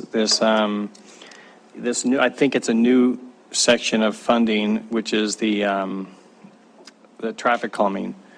Do you plan, will that include things like timing of traffic lights? So it doesn't matter if you speed real fast, you have to stop anyway because the traffic light's going to slow you down. It basically downtown, if you go over 25, you're going to have to stop. And then, or traffic circles, more traffic circles to help calm that traffic down. Is that the type of thing you envision with this plan? So yes, we have a draft traffic calming policy, and it includes like pop-up traffic calming circles. So like 3rd and Clark's a great example. They have speeding through there. They have some lack of people stopping and that kind of thing. Putting a traffic circle in the middle there that just causes people to have to go around it a little bit. Those are relatively inexpensive, and those are exactly the kind of things we would put in with this traffic calming. Okay, and then just one last question. Will we get our traffic calming trees up in the Main Street soon? Weren't we supposed to get that sometime? I know we weren't getting as many as we were supposed to get, but do you know when that will? So the trees, shrubs? So the tree situation. Planter boxes? The only place that we could have put in trees that would have met MDT's clear zone requirements were the far north end. Okay. We didn't have water, and also by the time we found out what we could put, it was like 2 trees in the middle of the median, and the cost to do that was, it turned out to not be very much. We could only put 1 or 2 trees in was all we had because of the clear zone requirements. So happy to give you more detail on where that all went, but. Can we include in traffic calming maybe those electronic signs that are permanent there that indicate what your speed is going so that they are aware they're speeding? That I think. Those are also in the draft policy as an acceptable tool. Great, thank you. Okay, very good. Counselor, are we prepared to vote?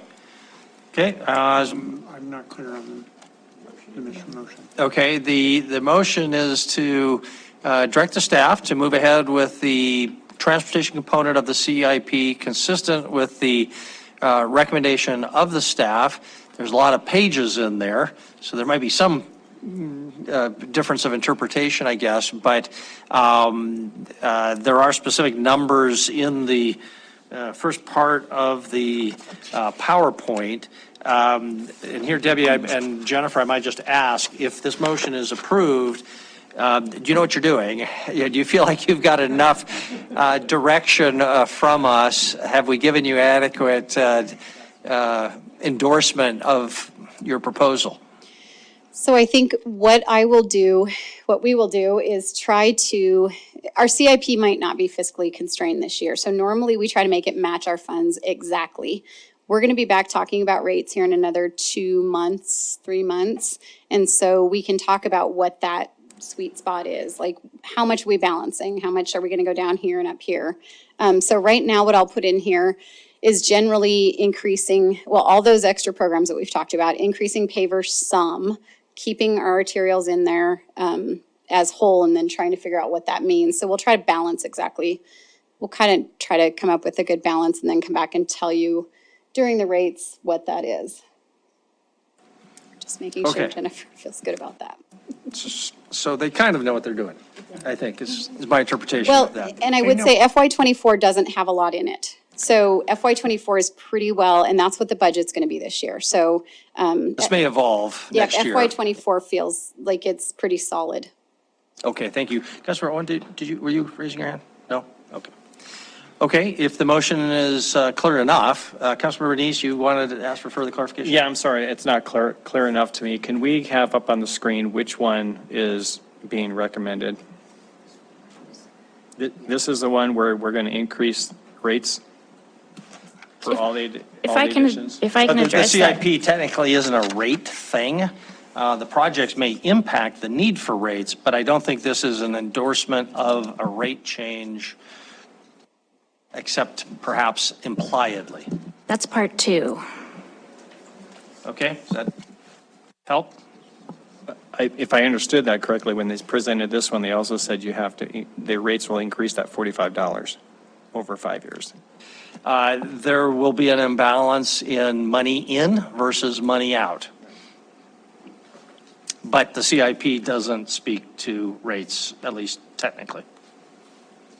Okay, clear enough. So we'll move to a vote. If in favor, Councilmember Shaw's motion for approval, please say aye. Aye. If opposed, say nay. Nay. Okay, motion passes, but to clarify on the nay side, Councilmembers Neese, Owen, Tidswell, and Cheriki. So motion passes 7, I guess, in favor and 4 against. Okay, thank you very much. We'll take a break and come back and talk parks. It's 7:48. We'll start up a little bit before 8 o'clock.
Number 3. That would get you infrastructure.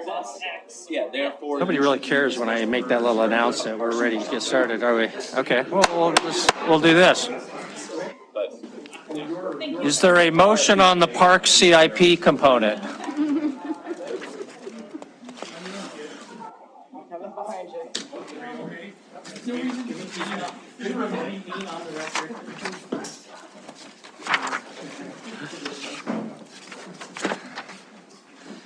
Okay, thank you, council.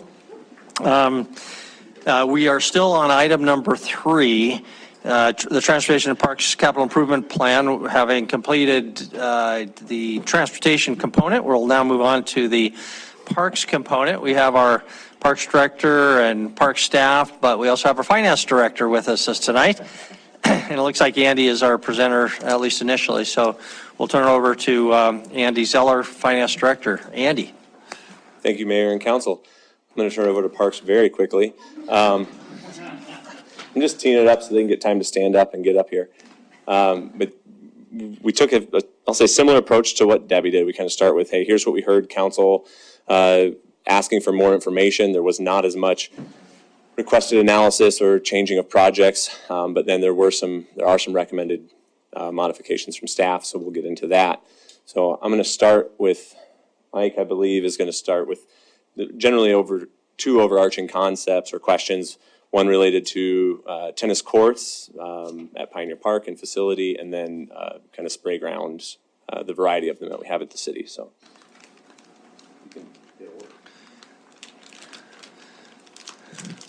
Mike Pigg, our park superintendent's all yours. Sure, it's working. Yeah, it works great. Mayor and Council, thank you. So last time when we were here doing CIP presentation, there was a couple of questions that came up. And the first one was about locating a indoor tennis bubble at Pioneer Park as we look to rebuild those tennis courts. And so I did some research on that. I did a national search on that, and then also talked to 2 or 3 different bubble manufacturers, inflatable structures. And I don't want to say it will not work there, but it would take a large amount of changes to that park. You have to have about 30-foot buffer all the way around the tennis courts for that inflatable structure to go over the top. And so that would radically change how that park looks. Currently, the tennis courts come right up to the sidewalk and then butt in on the other side right up to a set of mature trees and a trail. So it would take some major infrastructure changes to make that bubble structure work there. And so as staff, we're not recommending doing that at that location. And then the second question came in on spray parks. And so I did a national search on this also, and I sent it out to the NRPA, all the members, and asked anybody who had done a spray ground reconstruction or construction over the last couple of years if they would send me back their information. And basically, this is what they came back with. I had probably 30 different sources come back and give me ideas on costs, styles, designs, and maintenance requirements for those. And so basically, and I believe everybody got an email that outlined this a little bit in deeper detail than this. I can go into that a little bit, but basically there's the 3 different types: spray to drain, recycle, and recirculation. We have an example of each one of those in the city currently. So spray to drain, Terry Park, those ones. Initial costs to construct are way down, a lot less, but then the ongoing costs are where we get hit. I think, let's see, water costs for a spray to drain one was approximately $12,000 to $18,000 a year for water costs. They are the least, as far as inputs for staff, they're the easiest to maintain. They turn on, they turn off. It's very simple. The second system that we do have is Castle Rock. That would be the recycle system, where the water flows through and then is captured and then used again as irrigation. These ones, there's a little more to them because now we have to install pumps to pump the water out of the pond or containment area and into the irrigation system. And then there's also some challenges, like at Castle Rock it works fine because there's a pond, but there's other places that we're using, they built silo structures to hold the water. They found that there were days when they were producing way more water than they could use, so then they were having to irrigate areas that didn't need irrigated, and then there were days when they weren't producing enough water for the irrigation, and so they were having to add water to that tanks, then pump it back out. Not a very efficient system. They're a little more money, but they're still cheaper than the recirculation system. Then the recirculation system is like what we have at South Park. And so that's where the water is contained. It goes through, sprays out, kids enjoy the features, then it goes back down and has to be chlorinated and sanitized and gone through a filtration system, then pumped back out. And that's what produces the spray for the kids to play in. A dramatically increase in price. They go from $800 to about $1 million each one of those, but the water costs go way down. The other problem, though, is the input and staff time. We have to raise that because there's pumps for recirculating that water. Then that chlorination level has to be checked daily, and then also the filtration systems has to be flushed and that. So that's kind of the pros and cons of each one of those systems, and I'd be glad to take any questions. Okay, I promised Councilmember Shaw that, I caught her unawares last time, but she said she's ready this time, so we'll go ahead and start with you, Councilmember Shaw. if you- Sure. Can you pull up the next slide in this presentation? Yeah, are we stopping here or, okay, yeah, there's more, right? Yeah, there's more. Yeah, and Andy's going to handle that portion. I was just here for this, so. Any questions just on this component? Not just on the spray grounds. Okay, we'll just keep moving on down. The Councilmember Neese, raise your hand. Yeah, I did. So you gave us a comparison cost for installation, but you mentioned kind of some operational costs, more employees, things like that. But it's kind of hard for us to make a decision if we're not seeing all that information as far as what are the additional costs. I think, what you mention, $12,000 a year for water? Is that on the spray to drain? Correct. But yeah, you have no employees. Correct. Right. Less employee time, yes. Yeah, so are you going to produce something that actually shows some of the comparisons of not just the installation, but also the operational costs? So Maintenance, things like that for I can back into those numbers. I can try and come back with some numbers for you on that, yes. Yeah, I think it would be helpful to have that information, so we're actually looking at the whole cost to the city, whether we choose one over the other, and then what the recapture cost would be, on maybe doing spray to drain versus, recirculating, things like that. I'll get back to you with those. Thank you. Anything else on just Mike's presentation? Councilmember Joy, Councilmember Purington, Councilmember Rosas. Thank you, Mayor and Council. I just have one question. I mean, looking at some of the expenses and looking at staff time and some of those different components, if you took, for example, Terry Park, one of these may make better sense than one of the others. But overall, from the park's point of view, we have a lot of different parks. Do you really think that a recycle or a recirculation is something that we as a city should really look to for more than just Terry Park? Terry Park might be just something where, spray to drain is the only thing that makes any sense. We don't have any personnel there, but a different park may have personnel around. So what do you think about that? I mean, what's your idea on that? Thank you. Yeah, so as a staff, we were recommending actually to go to recycle systems throughout all of them. Castle Rock, it works fine, but other than there, and the main reason, I realize there's an upfront cost and then there's also some staffing. But as we all know, water's becoming more and more precious. And I would hate to see in some of the places like in California, they were doing spray to drain and they actually had to close all of them because water costs and then the availability of water was to where they couldn't do it. And I just can't see doing that to kids. And so I think if we have the opportunity to build a recycle system right from the start, that's the way to go.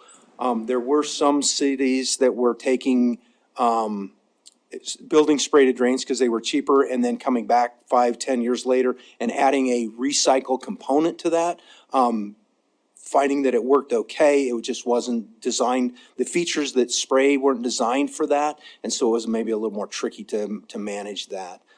Not as efficient for them. Thank you. Thank you. Councilmember Purington, I think you had your hand up. I did. Thanks, Mike. 2 questions. Is the land use the same? It needs the same amount of land to do all of these? Because some require a pump station, so that means you need a pump station offside of the actual pad. So does that, okay, I'm not going to ask you to explain it, but does that add into the comparison of those three? Because just like Roy said, I think we need a little bit more information. One of the other things that I thought I heard you say was that on the recycle, where you can use it to irrigate the park, and sometimes you don't need that irrigation, so you're thinking, okay, it's still a waste. Are there not holding tanks that you can put those in, or that just adds more to the cost because then you need a pump to pump it out? So those are just questions maybe you want to answer, and maybe if not. If you don't mind, I'd take time to answer them both now for you. So as far as the land requirements, okay, so when you have a normal splash pad, you have the footprint there. To add a pump station, we're not talking a large building in any way. It's a small structure that's like 2 foot by 3 foot. It's just a pump is all it really is. But underground? No, they usually are surface mounts because that makes them easier to maintain. And then on the your second question. About the irrigation. Irrigation, okay, so if you use a splash pad and the kids are all using it and a lot of water is generated, it goes into a holding structure of some sort. And if that structure can't handle all that water, then you have to start irrigating it onto an area that doesn't need irrigation. If it's a cloudy day, so the kids aren't out there, but you still need to irrigate that park, then you have to add water back to that tank in order to pump it out and irrigate that park. Thank you. Councilmember Ripsis? Thanks, Mayor. Thanks, Mike. I think we'll get into a lot more details on these, especially as the aquatic study gets, we'll have more information on this. Just a quick question about the use. You provided the use for Terry Park and Highland Park, $12,000 to $18,000. Those systems are probably 20 years old. In the last 20 years, we've all gotten, low-flow shower heads and other kinds of things. Were they terribly efficient? Are there new, lower water use, technology out now that's smarter, or something that might mean that those aren't the best numbers to use when estimating our water use? So there is lower flow nozzles that they're using to shoot water in the air. But the main component is use time. So they've certain structures are lower water, like tipping buckets tend to be lower water than water cannons. So places that we're going to go to lower their water use, they use more tipping buckets. But it's not an appreciable amount of increase or decrease, and so most places just design them for a fun factor. Okay, we'll move back to Andy. Back to Andy. Cool. Thank you. So what we have, or what I'm showing here, was what we had recommended. Boy, is that December already? Last time I was here. These were the proposed bonded projects for the Parks Department with a total of $178 million. But since then, some things have changed. Again, this was a 10-year outlook because I think there was some discussion about, hey, we want to go to voters and ask for some funding for parks, but it's more than what was just going to be in the CIP. So we wanted to look at a 10-year look. So we've made some recommended changes, and I'll walk through them here. The first one is the rec center. You've had a presentation on the 17th of January that added a sheet of ice, maybe provided some more information. We've updated the numbers here to reflect that total. It's 116 million, I believe. So this just reflects the general obligation portion at 82 million. Based upon the information that Mike was able to obtain, we scaled down the wading pool projects from 1.8 million to 1 million. Partly just so we knew that, hey, there's enough here that kind of whatever council decided direction they wanted to go with the type of spray ground, we would have identified that we've got enough to do that. Not saying that, yeah, that's the direction we're going to go with those specific spray grounds today. Stagecoach Trail, that was inadvertently in there last time, my mistake, that as a GO-funded project. It's actually in the CIP as being recommended to be funded with transportation alternative funds with a small match needed from the city, but substantially funded with the transportation alternative funds. So that should be removed from the bonded projects. And those changes make a net total for the 10-year plan of $188 million. What I will kind of acknowledge at this point is, there's a group of people, council and citizens that are working on trying to really develop and strategize on what projects should we be asking voters for. What is this parks funding project going to look like? So, I've kind of struggled with how to ask you guys to adopt a plan, knowing that there's this work going on that's not finished.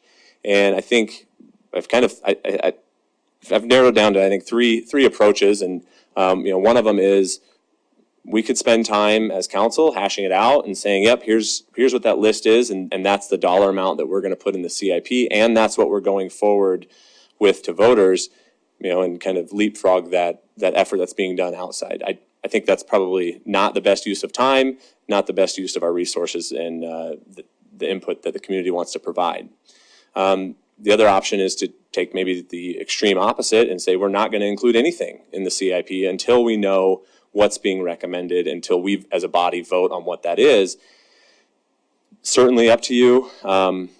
My thought is that maybe feels a little bit misleading to the public to say we're going to adopt a CIP with no bonded projects in there until later. And, you could go that route, but I think identifying that there are parks projects that we want to pursue generally seems like that's the consensus of council. So having something in there, this isn't probably the final product, but I think if you adopted a plan with these projects in there, fully acknowledging that this portion of the CIP is going to change as we move forward through this process, that'd be my recommendation to go that route. So this is really small. You did get this in your packet, but ultimately all those changes, this compiled together, this is what the entire park CIP would look like for the 5-year plan. The one other thing I want to highlight here that we did talk about last time is that we are recommending on the Pioneer Park 6 tennis court replacement, moving that up to FY24 and using Park District 1 funds to address the needs that have arisen there. It's an immediate need it's in very near need for repair, and so that is a recommendation that we're still making, along with the changes that I had shown on the previous slide. This next slide is again even smaller, but the same information, just kind of tried to identify more clearly the funding sources for the projects and kind of irrespective of the fiscal year. So that's the end of the presentation overall, but yeah, I guess I'd turn it to you, Mayor, and see where you want to go. Sure. Councilmember, I promised Councilmember Shark, he's ready, and we'll keep going, and then Councilmember Owen. Okay, thank you.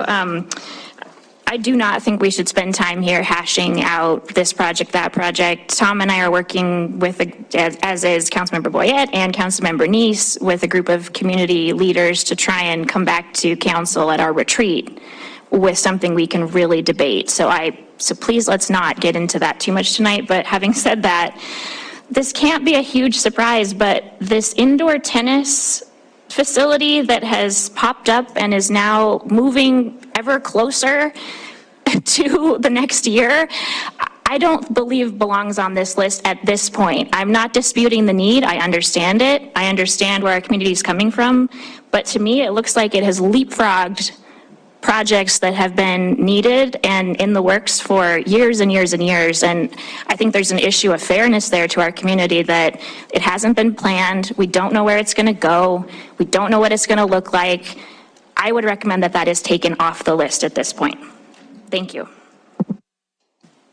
Okay, we'll keep working. Councilmember Owen? I just had a couple questions, Andy. This line item here, I know I should know this, but I don't off the top of my head. This line item for Stewart Park, does that reflect the amount that we reduced for Stillwater? So, yeah, I noticed that one earlier today. That does not reflect that. We probably need to do some more refinement there. It's possible, I need to work more with Parks on that. It's possible that Adjust that number a little. it needs to be adjusted, potentially down so low that I don't know that it would be able to be done. But we can work more on that when we bring it. But we can just let funds accumulate over time to back. Yeah, I right? guess I So it shouldn't just say not pushes it done. out. It would push it out, perhaps quite a ways. You had suggested a number of steps we could take tonight, but why could we not just adopt the CIP as to FY '24, because that's the most immediate for budget planning purposes, with an indication that there'll be a further planning process for the remaining 4 years of the CIP window? I see your face tells me you really love that I'm trying to write suggestion. down the note from the last one so I don't forget it, but as Got a much lot as- of great yeah, nonverbals as much there. as I love CIP presentations, I mean, it certainly is within your guys' ability to do so. I assume is my assumption correct that you would say that for all projects, regardless of funding source, or only to strike the bonded projects and come back and amend the CIP at a future date? Is that? Well, I don't think I would live or die on that hill. What I'm trying to do is navigate, you had suggested that we could either adopt everything or nothing, and I thought there might be a middle way that still allowed us to execute the FY '24 budget by having the CIP for that piece approved, and then allowing this process with the council members and the public to take place as well. So I think that option could be available to you, as I anticipate that the list of GEO-funded projects will be identified before the fiscal year '24 budget is adopted. So we could probably maneuver that process.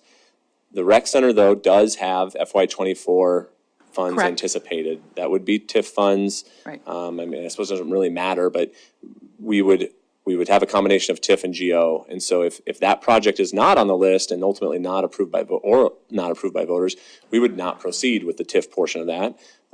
So I think there is benefit in having some indication from, well, I guess we'll need to know that before we start that process either way. So, yeah, we could do that, I guess, adopt the '24 portion, but it just means coming back for an amendment at some point, whether we include the GO or not, I guess. But does it? I mean, if what I'm hearing you say is that there's going to be a process that will resolve itself before the approval of the '24 budget, we could simply incorporate that updated piece when we approve the '24 budget, because the 5-year CIP is incorporated in the budget, right? Correct. The 5-year portion is not, but we do publish and attach a 5-year CIP with the budget. So I guess what I'm envisioning is that potentially would just have nothing in '25 through '28 for parks. Or we adopt it in conjunction with the budget rather than having a separate time set out, right? So tonight we do '24, and then when we come back to the budget, we adopt whatever has come out of this public process for the remaining 4 years. I think that is a path we could navigate. Okay. Yes. I do also want to clarify one thing. We are not adopting the CIP tonight. So that didn't happen at transportation. It's a work session. Hopefully we can just put it on consent for a future meeting. But yes, this is only direction to staff tonight. Thank you. Councilor Gielich and Councilor Joy? Yes, thank you. On this sheet, yes, that we're seeing here, it seems to make sense that things that are in fiscal year 2024 can have Park District 1 assigned to them as a funding source, but anything going forward there, shouldn't it just say like mill levy or, I guess that's, it's official document that we adopt, and that's why it just seems like it would be more correct to say that. Okay.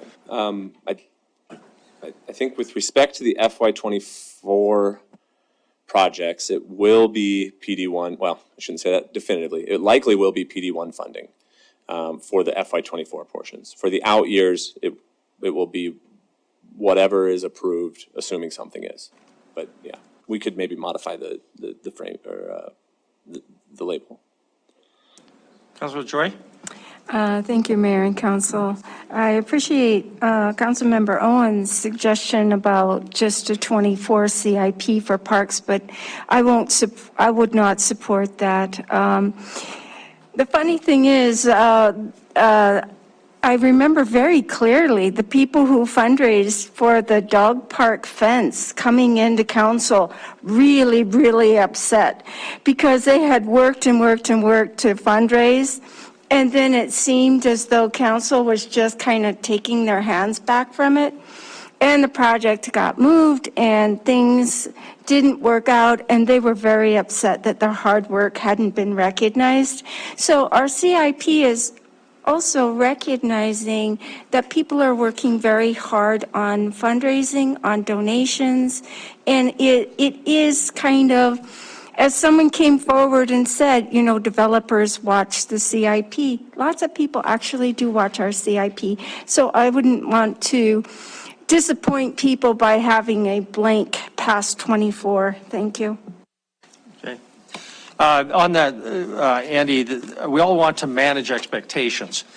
We don't want to get undue optimism with people thinking that just because it's in the CIP, it means it's going to happen.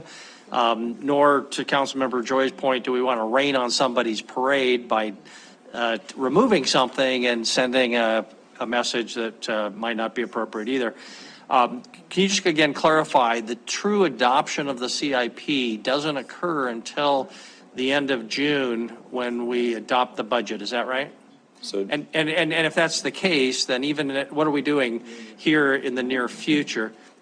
Councilmember Purington and Tidswell, could I ask you just to keep it down a little bit?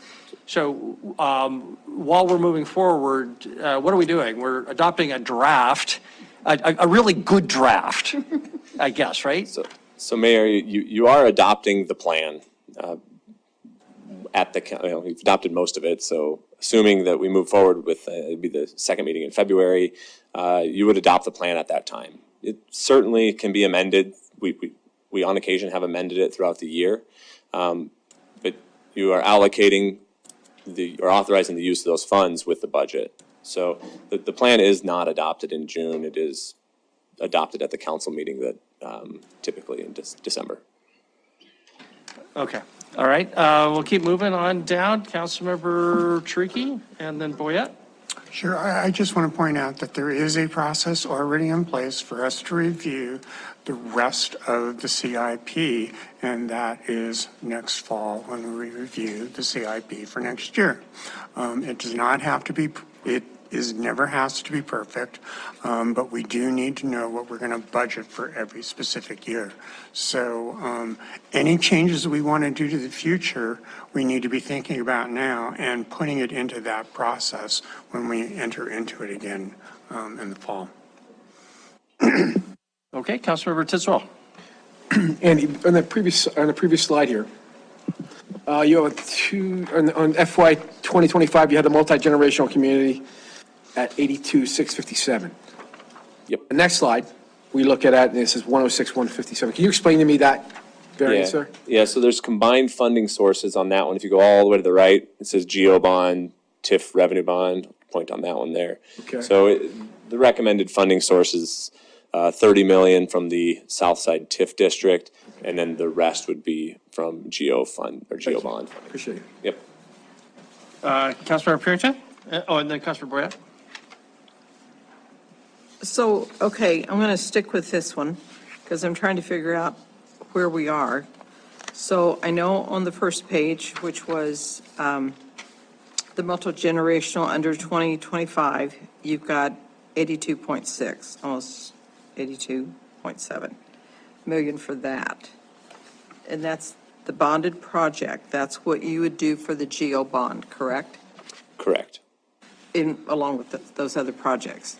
But then on, let's see, the page that has all of the CIP amended, that one, you've got 6.5 in 2024, 106 in 2025, then you've got 112.6 for total bonding of the GEO and the TIF.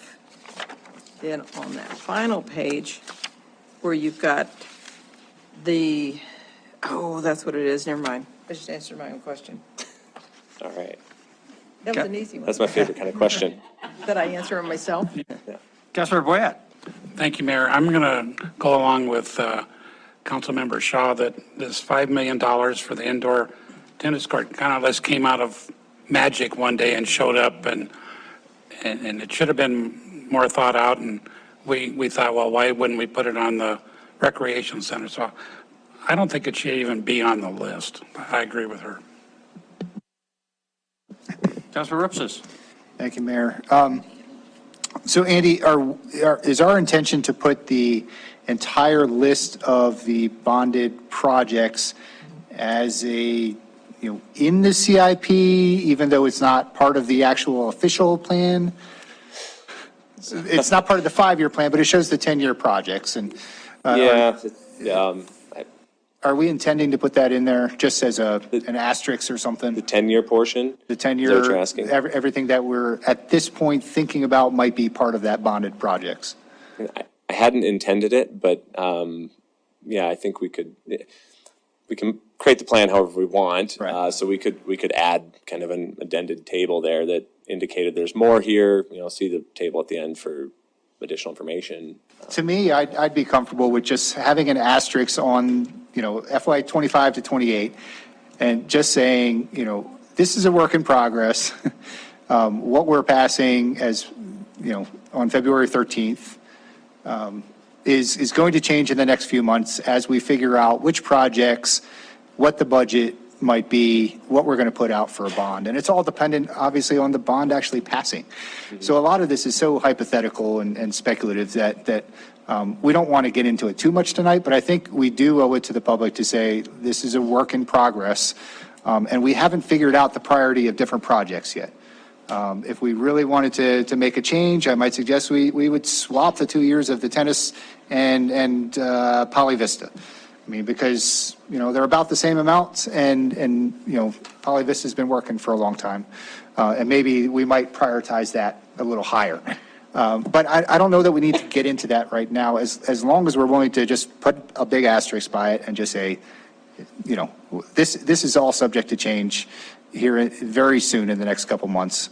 And this is neither the total project that we're going to put out to a bond, nor the priority and timeline of how those projects might exist. So those are my thoughts on that.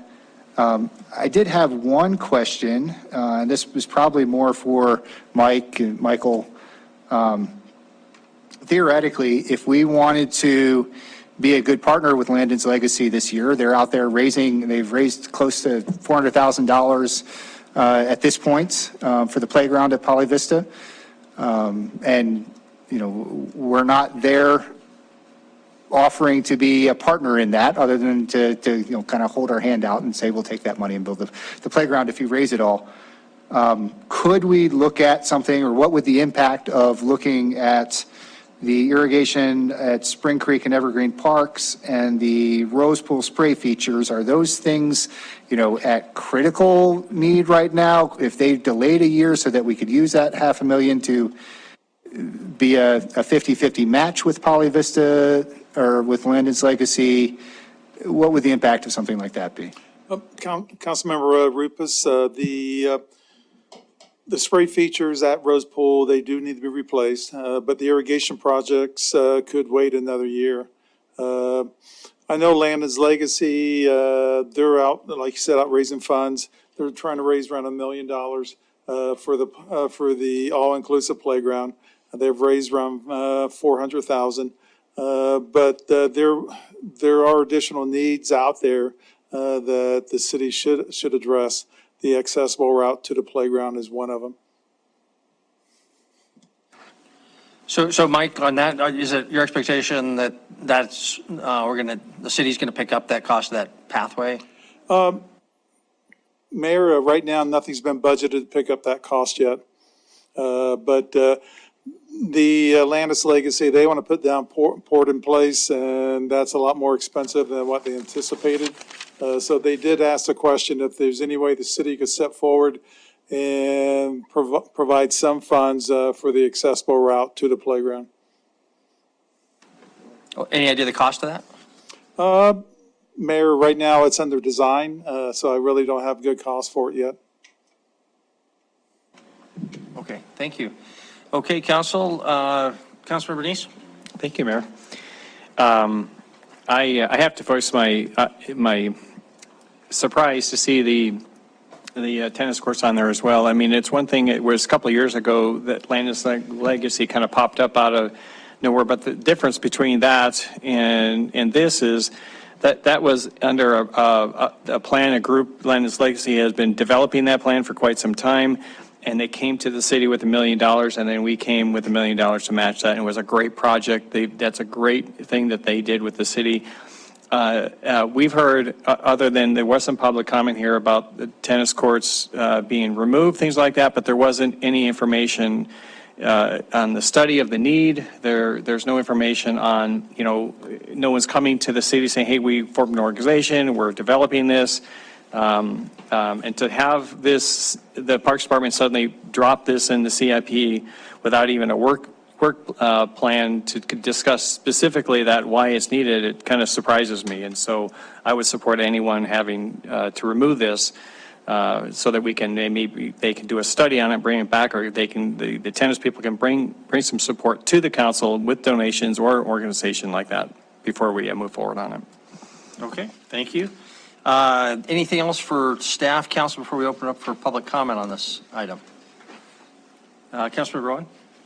I would just add one last comment that I would just like on the record. I think this bond schedule that's proposed here, which I hope will get changed through this community effort, but this schedule that pushes out Castle Rock, Colson, and Cottonwood for years, I find very objectionable. And I would not support any actual effort that resulted in those projects, which have been a priority for quite some time, getting pushed this far out. I think if we're going to go to the taxpayers and ask for $188 million, we better be able to do a couple of things at once, and that means bringing some of these projects back into the closer window.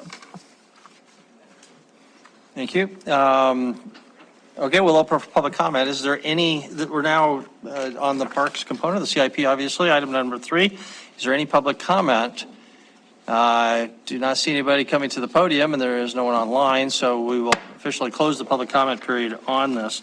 Back to council for further questions, discussions, motions. Where do you want to go? Councilmember Purington. Well, the comment that I have, and I keep saying it about the multi-generational community center, is that just like Landon's Legacy, and thank you for bringing it up, there were donations there. Can you match it?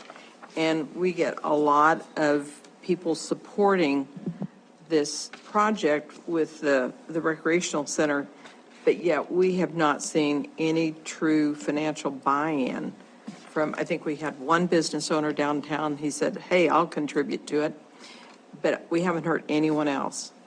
And so that's my biggest concern with the amount of that project, going for a bond, and you're asking the taxpayers to pay for it, but yet the people that you know are going to be using it, they haven't stepped up with their checkbook in the form of donations. And so that's what I'm waiting for before I would ever approve the rec center.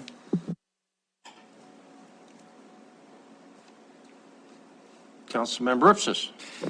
Yes, I just, Councilman Purington, address that really quickly. There are people working very hard on this as we speak. They will be here before we have to actually pass anything to put it on the ballot, to say this is what we're in for.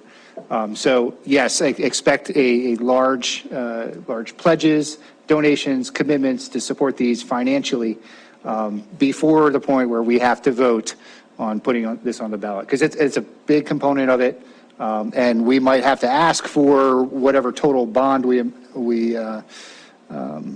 need to do to build the projects. But just like with the library, we'll have those pledges there to pay off a significant chunk of that and reduce the burden on the taxpayer. Okay, Councilmember Shaw. Thank you. I'm perfectly happy at this point to let Andy take what he's heard and mull it over and come back to us with something we can actually vote on. But because I feel so strongly about this magical tennis facility that came out of nowhere, I will make a motion to direct staff at this point to remove it from the list. Second. That was Councilor Nice. Okay, I think that motion is fairly clear. To remove what? to remove the, let's be absolutely specific, the project name and dollar amount. It's the indoor tennis facility / pickleball court. It's $5 million in FY 2026. It's a bonded project recommendation. Okay. Indoor tennis and pickleball, fiscal year 26, $5 million. Out she goes if the motion passes. And the second, we have the second. So discussion now on the motion, Councilmember Neese, or I'm sorry, Councilmember Ripsis, Councilmember Gulick. Thank you, Mayor. I'm going to vote against this right now. I much more in favor of just swapping it with a year of something else, even out past that 5-year horizon. I think we can't ignore the fact that something has changed in the last year. The entire environment has changed in the last year, and we're losing facilities that are important to people here in Billings. We need to keep this on our radar, and if having that in Andy's special 10-year version of the CIP allows us to do that, while keeping that in mind that we need to find some way to do that, even if it's not. If that $5 million is completely privately raised and we just, donate some land somewhere that, says it can be cited here, something like that, I'd be much more in favor of that than just dropping it entirely at this point, so. For the, I'd recognize Councilmember Gulick and Councilmember Tricky. Well, now I'm conflicted as to what I'm going to say. I mean, I support the motion in terms of there has been a process. I think it's too early, but I think it does need to be on the list somewhere. And so I think later on, I could live with certainly as well. So I guess that's when I say I want to substitute a motion, which is to put it the tennis pickleball court facility on the magical 5-year plan. For fiscal year 2029, I guess. That would be beyond the 28 is the last year of the CIP. That's right. So it's the same thing. Which would have the same effect of making it go away. Can I just in conversation, if I could amend it, I would say removing it from the 5-year CIP, not removing the priority or the project forever, but from the 5-year that we're going to adopt. That was my thinking. Okay, and I assume that's consistent with Councilmember Neese's second. It gets removed from the CIP. So I think we were talking possibly having a 10-year CIP for the general obligation bonds. And so here's what I think is, Tom, I understand that it may be something that's needed, but the process that wasn't followed is it really needed? I mean, we need to find out if it is needed, or if this is just a group of a couple hundred people that want a tennis court, that it's really not going to be sustainable in any fashion. So it can always be added back in. So, so I think at this point in time, because it just suddenly appeared, I think the process should be followed with something like that, where the Parks Department needs to gather the information, do some studies, bring it back to us on a work session. Yeah, this is really needed in this town because this is the benefit, or economically, or what it's going to be doing. Then we can find, okay, let's put it on the CIP, find a place to put it, and then let's get it built. But so taking it off now doesn't say they can't bring it back. Okay. Councilmember Boyette, Councilmember Purington? Thank you. No, I'm sorry, I recognize Councilmember Tricky before this. Councilmember Tricky. Sure. There's a lot of nuances about this that are going on, and frankly, I think we are overthinking this. This is a plan. It is not a commitment to build anything. The tennis court, indoor tennis court, is something that has been identified by a significant group of people in the community who are actually working really hard right now to make this thing happen within the next couple of years. So frankly, in my opinion, taking it off of the CIP is a slap in the face to the community that is working very hard to try to make this thing real. It doesn't cost us anything except for maybe a couple hundred thousandths of ink on a piece of paper in order to keep this on the CIP. It is not a commitment to build it. It is a placeholder. It is saying, yes, Billings, we recognize the need for an indoor tennis court, and we are putting it on our list of priorities. This is not a budget. This is not a commitment to build anything. It's a statement that, yes, we do think that this is something that we need to be thinking about. Councilman Gulick, you had already commented, I believe, right? Or did I? Yes, I did comment, and I half-heartedly put out a substitute motion that I rescind, or I guess it never got any further, and that's fine. So as far as I'm Councilmembers concerned. Boyette and Purington? Thank you, Mayor. Again, this $5 million just showed up. It can go away just as fast. If the parks want to bring it back at some time with some information, some literature, there's a group of people. So we had 3 or 4 people that want a tennis court. That's all I ever heard out of the whole project. I mean, let them bring it back with some substantial information later on. Councilor Purington? Yeah, and I agree with that. And I think we're talking two different things. We're talking about the 10-year bond, and then we're talking about a 5-year CIP. At this point, I don't know that I would put it in the bond, maybe in the CIP, because it's it is a plan, and it just kind of hangs there. I mean, look how many things have been in that CIP for years and years and years. So I don't have a problem with it in the CIP. I don't know that I would include it in this 10-year bond till, as Rory said, we need more information. We have had a few letters. Now you all will get a whole bunch of letters, and you'll find out whether there's support within the tennis community or not. So. Okay, thank you. I'll just comment, I'm very sympathetic to the magical tennis court argument because we've had a lot of discussions about other things, and I agree there is no plan that really demonstrates a clear need. So I understand whatever happens here with this vote. I will vote against removing it just based on my own personal knowledge of the tennis community. And I remember the good old days when we had the Racket Club, which was a tremendous indoor facility, and the quality of tennis in Billings benefited from that. And high school tennis, I don't want to say we dominated, but it made a huge difference. And we lost that, and then we lost the bubble. And now the West High courts are unplayable. And the school district hasn't been investing in their facilities. The court south of Rocky, whatever, in that little park, it's just one court, that's unplayable. So we're in a world of hurt in the tennis world and how we perform high school and athletes. We're getting our butt kicked by Bozeman for the last 10 years. And anything that Bozeman, gets my hackles up. So I will vote against it, but I understand the arguments that are being made. Either way, if it stays on the CIP, I imagine this thing will get pushed back until there is private funding to make it actually happen, in large measure, public or private funding. Further discussion before we have a vote on, again, this is just this one issue that's before us. Okay, we're ready to vote.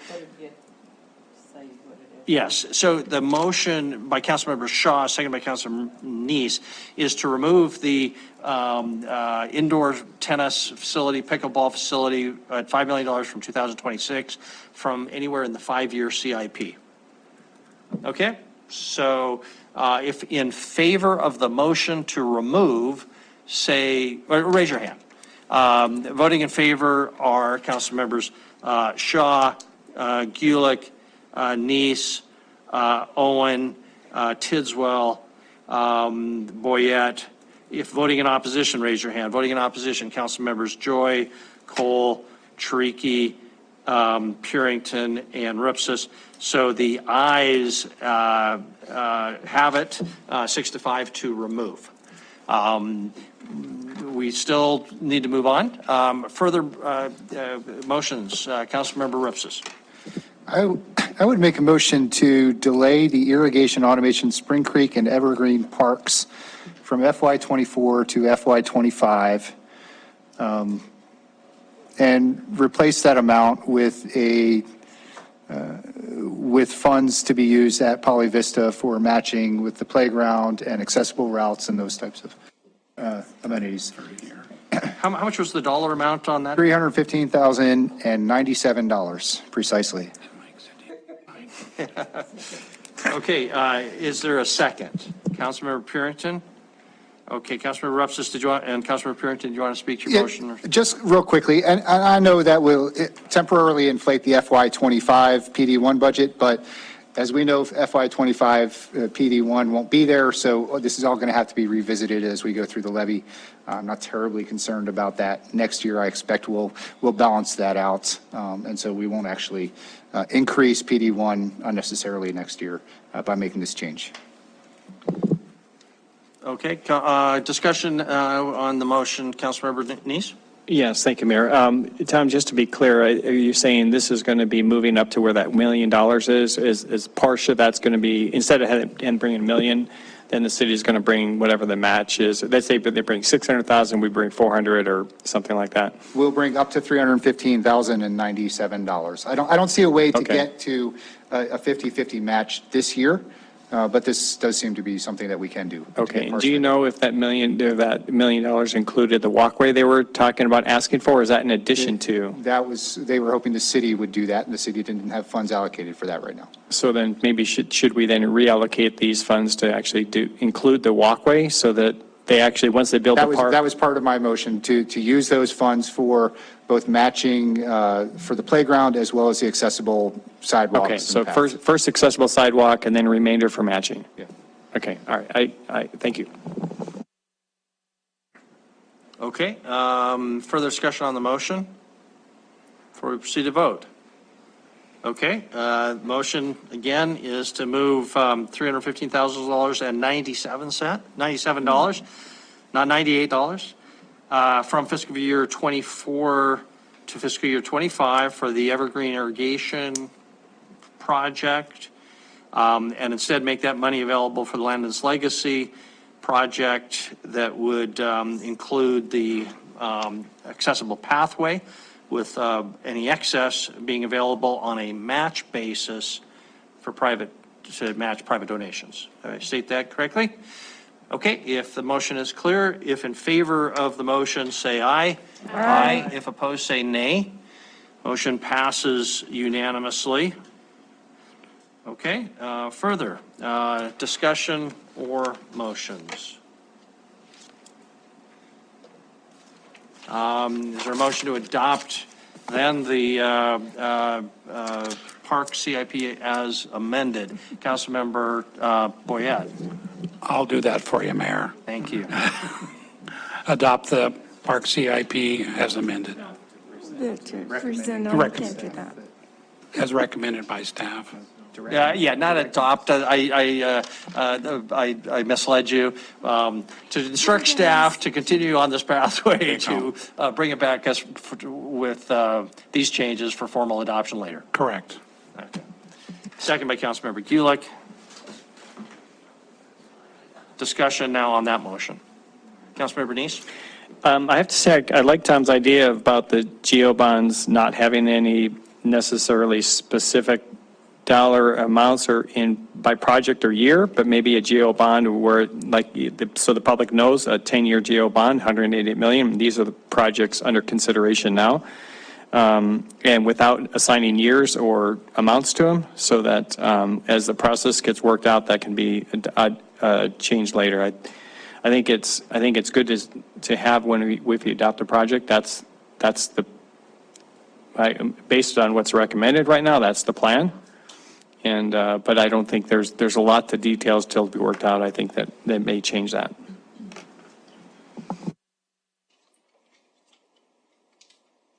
Okay. Further discussion. Councilmember Owen? Just to clarify, we're talking about making a recommendation as to this page only, not the, as I believe it's now fully branded, magical 10-year Andy CIP. That's my understanding, fiscal year 24 through fiscal year 28. So this page only? Andy? Yeah, this this is what we were recommending or asking, or will be asking for approval with the amendments that you've made tonight. I can try to work with Chris to think of a way to present a 10-year GO bond that's maybe not project specific, but I'll see what we can come up with. I think it'll be awkward to integrate it with a 5-year CIP plan that is across the rest of the city, but we can maybe figure something out. Would it be possible just to have a pretty detailed footnote? Yeah, I think at a minimum, yeah. Okay. I see nodding heads and nobody's that. Yeah, I'll bring something for consideration for you guys at that time, if that's fair. Okay, further discussion, that's a little bit fuzzy, but at this point, it's this page, with the amendments that we talked about. Okay, anything else before we proceed to a vote? No? Okay, so the motion is for adoption of that page with the amendments that have been previously adopted. We anticipate some sort of a footnote to call attention to the fact that elements that are to be funded with a GO bond, really, there is no funding source at this point. So, and be prepared for changes. Okay, if in favor of the motion for adoption, please say aye. Aye. If opposed, say nay. Motion passes unanimously. Thank you, everybody, for slogging through that. Very helpful. That concludes item 3. Brings us to item 4, Council Leadership Team Retreat. Chris.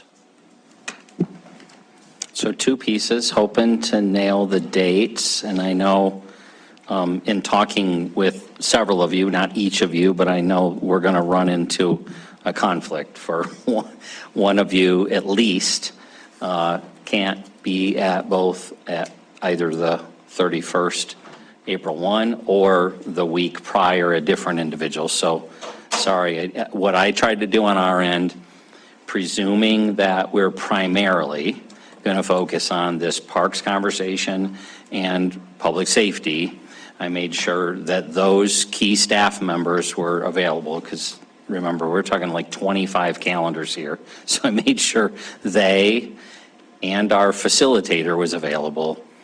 Now, obviously, want to make sure as well we have as many or all 11 of you. So we just need to pick one of those 2 dates, unless you want us to look at more further out, backing up, which I hope to do this earlier. Just get into spring break and lots of calendars get complicated there.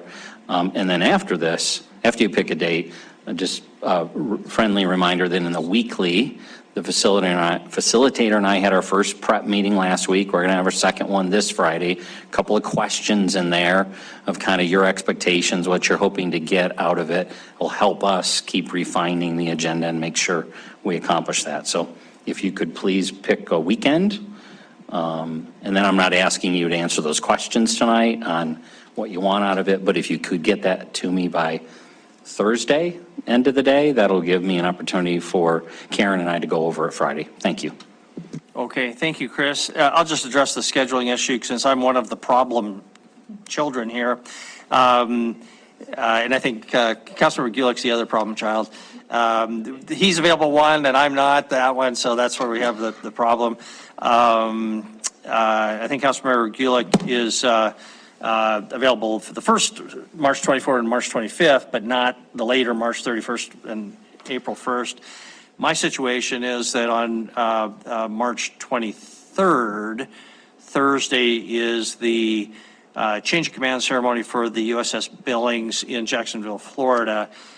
Change of command ceremony is when one captain goes off and another one comes on. That's not essential for my attendance.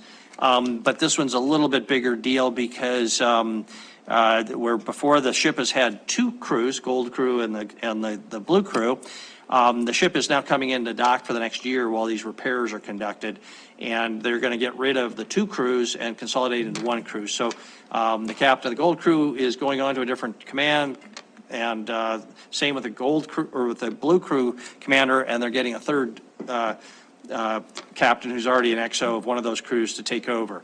And a member of the Billings family is going to be down there. I talked to him today. So I was hoping to make that, but another option would be to cancel that completely on my end, or just miss Friday. I'll be back on probably Friday evening, so I'd still be there on Saturday. I don't see that my attendance is absolutely essential in this, but that's my situation. I would be available on March 31st and April 1st, so on the scheduling side. And Councilmember Gillick, you don't have to comment unless you want to, but Councilmember Joy. Thank you. I also have a conflict with the 24th, 25th. I'll be in Seattle. Okay. Councilor Rupsis. I also have a conflict on the 24th and 25th. I'll be in Boulder, Colorado. My son is performing at the National Trumpet Competition. Congratulations. Does he take after his father? Are you going to give us a concert? No, he's well surpassed any skills I ever had. Okay. Councilmember Boyette? So does it sound like the 31st and the 1st are the best then? Is that what? My only concern is losing Councilmember Gillick. Well, I think on the balance, it seems like it's going to work a lot better. Okay. Wasn't on. Yeah, I think it makes sense to do it then. I'll see what I can do about maybe getting remotely. It's been about a year since I've been on vacation, so I just need to do that. But it's only a. Sounds like you're due. Yeah. Are you saying that a retreat with us is not a vacation? Yeah, not a vacation. Just today. Okay, so that may clarify. Anything else, Chris, though, on the content or the program of this? No, I think by answering the questions, you'll give what you're hoping to get out of it, unless you would say, no, those are not the two core topics. I mean, I haven't heard anybody disagree that that's where we should spend the majority of our time. But the idea is still open for sure to managing the calendar around a schedule that would start after lunch on Friday and then run through dinner like we did last year. Then on Saturday, not make it too bright and early, but not too mid either, because I would think we want to get going in the morning and run, I don't know. Last year we stopped before lunch, but I'm a little concerned. Both these are very substantial topics. I don't want to walk out of there and think, oh gosh, if we just would have had one more hour to pull things together. So I was actually thinking we probably would end with a working lunch on Saturday and end at a working dinner on Friday. Okay. They're in the weekly that my staff tells me you guys all read in finite detail. Yeah, check your weekly for those two questions. Councilmember Sorry. Bernice? Thank you, Mayor. Chris, just as a maybe a helpful hint, we know this comes every year, and maybe we can start talking about setting dates. I know that next year we're going to have possibly new council members, but if we can start setting these dates early, 6 months in advance, because it's something that I think it's important, and we want to try and get everyone involved so they can make plans around it. I like that idea. In fact, with our staff retreat, which is always a challenge as well, we scheduled out the year. So I would be happy if frankly at this retreat, maybe we schedule next year as February, set the dates, let those running for office, those who get elected as soon as they're appointed, they know to give up those few days. Great idea. Okay, thank you. There's really nothing to approve there, but on the chance there's any public comment on this item, we do need to open it up. Is there any public comment? There's nobody coming forward here, and there's no one online, so we'll close the public comment on item number 4. Move to item number 5, upcoming agenda items. Chris, I think you did have some comment on our business meeting here in 1 week. Yeah. If you take the subcategories or that are in the consent agenda, you'll see we made it all the way through the alphabet A through Z. So though we all enjoyed a 5th Monday off, there's a lot coming at you. And then when you get to the regular agenda, you also have a half a dozen items, but recognize that half a dozen include some subcomponents, because as we do annexations and zonings and things like that, there are a few things within there too. So my point is, your agenda came today. I would suggest not, as soon as you can start looking into it, please do so. The other heads up is not, you both had given some mixed direction, not knowing what to do for certain with the adopting of the multi-generational rec plan. It is on consent. It can be obviously moved off of consent, but you will see it on consent. It's the plan. It's not saying the schedule, but it is the plan. So whether you want to move it, we are anticipating a good crowd relative to that. But I also think there will be a substantial amount of attendance around at least one of the land use issues that you have in front of you. That is your second public hearing, because I think the first public hearing is changing the name of a street, and we can get our staff in and out of here quickly. But the second public hearing is we anticipate a fairly meaty one, because there just have been some, the neighbors have been weighing in on what they support and what they don't support. So just an FYI kind of heads up on what you got coming at you. Okay, thank you, Councilmember Rufus. Councilmember Owen? Chris, or maybe Wyatt, do you know, has a protest been submitted on that one yet? I'm not sure if they're planning on it or not. Councilmember Rupsis, Mayor and Council, no, we have not received one at this point, but I agree with Chris's description of attendance. Okay, thank you, Councilmember. Ready to go. No. Yes, Councilmember. When are we going to see the ward boundary updates come back? Those actually are at the very bottom of that agenda next Monday evening. Okay, so they are not on consent. Nope, it's a public, it has to be a That's all I public wanted to hearing for make an sure. ordinance, yeah. Thank you. Yeah, it'll be the closer. We hope to get you out before it gets too late. Okay, anything else on that item, Chris? No. Okay, and is there any public comment on that item? No, there's not. So item 5 is concluded. Council discussion. Any items, council discussion? Councilmember Treaky? Mr. Kukulski, do we have an update on the staff's thinking about Senate Bill 195? The fire code change? Update would be there is communication between city staff and Family Promise. The meeting has not been held yet. You saw the letter that went to them. And so we are hoping to talk frankly about both on the very practical, immediate level. How can we help make sure spaces that they're assigning families to fit the code today and are safe? And then, is there a bridge to be gained on the legislative piece? So we've not concluded exactly where to go. We've had a couple of conversations there. I think the mix for sure is everybody wants to make sure that the spaces are safe. Nobody would dispute that. I think we also, though, have this reality. I'll just speak for myself. For 35 or 40 of my 50 years, 53 years, churches house overnight events, whether they're, in a different function than Family Promise is housing homeless families, but there are overnight events that take place, whether it's youth, adults, women's groups, men's groups. And so this issue, it would be good to get a good solution to that maximizes safety and doesn't have anybody, frankly, looking down or up their nose or whatever at the city staff or the fire marshal's office who's trying to do their job and making sure that spaces are consistent with the code, and others wondering why this hasn't been dealt with 30, 40 years ago, since we've all known this kind of thing happens. But I'll tell you, the fire marshal's office does get, people pick up the phone and ask them to look into things.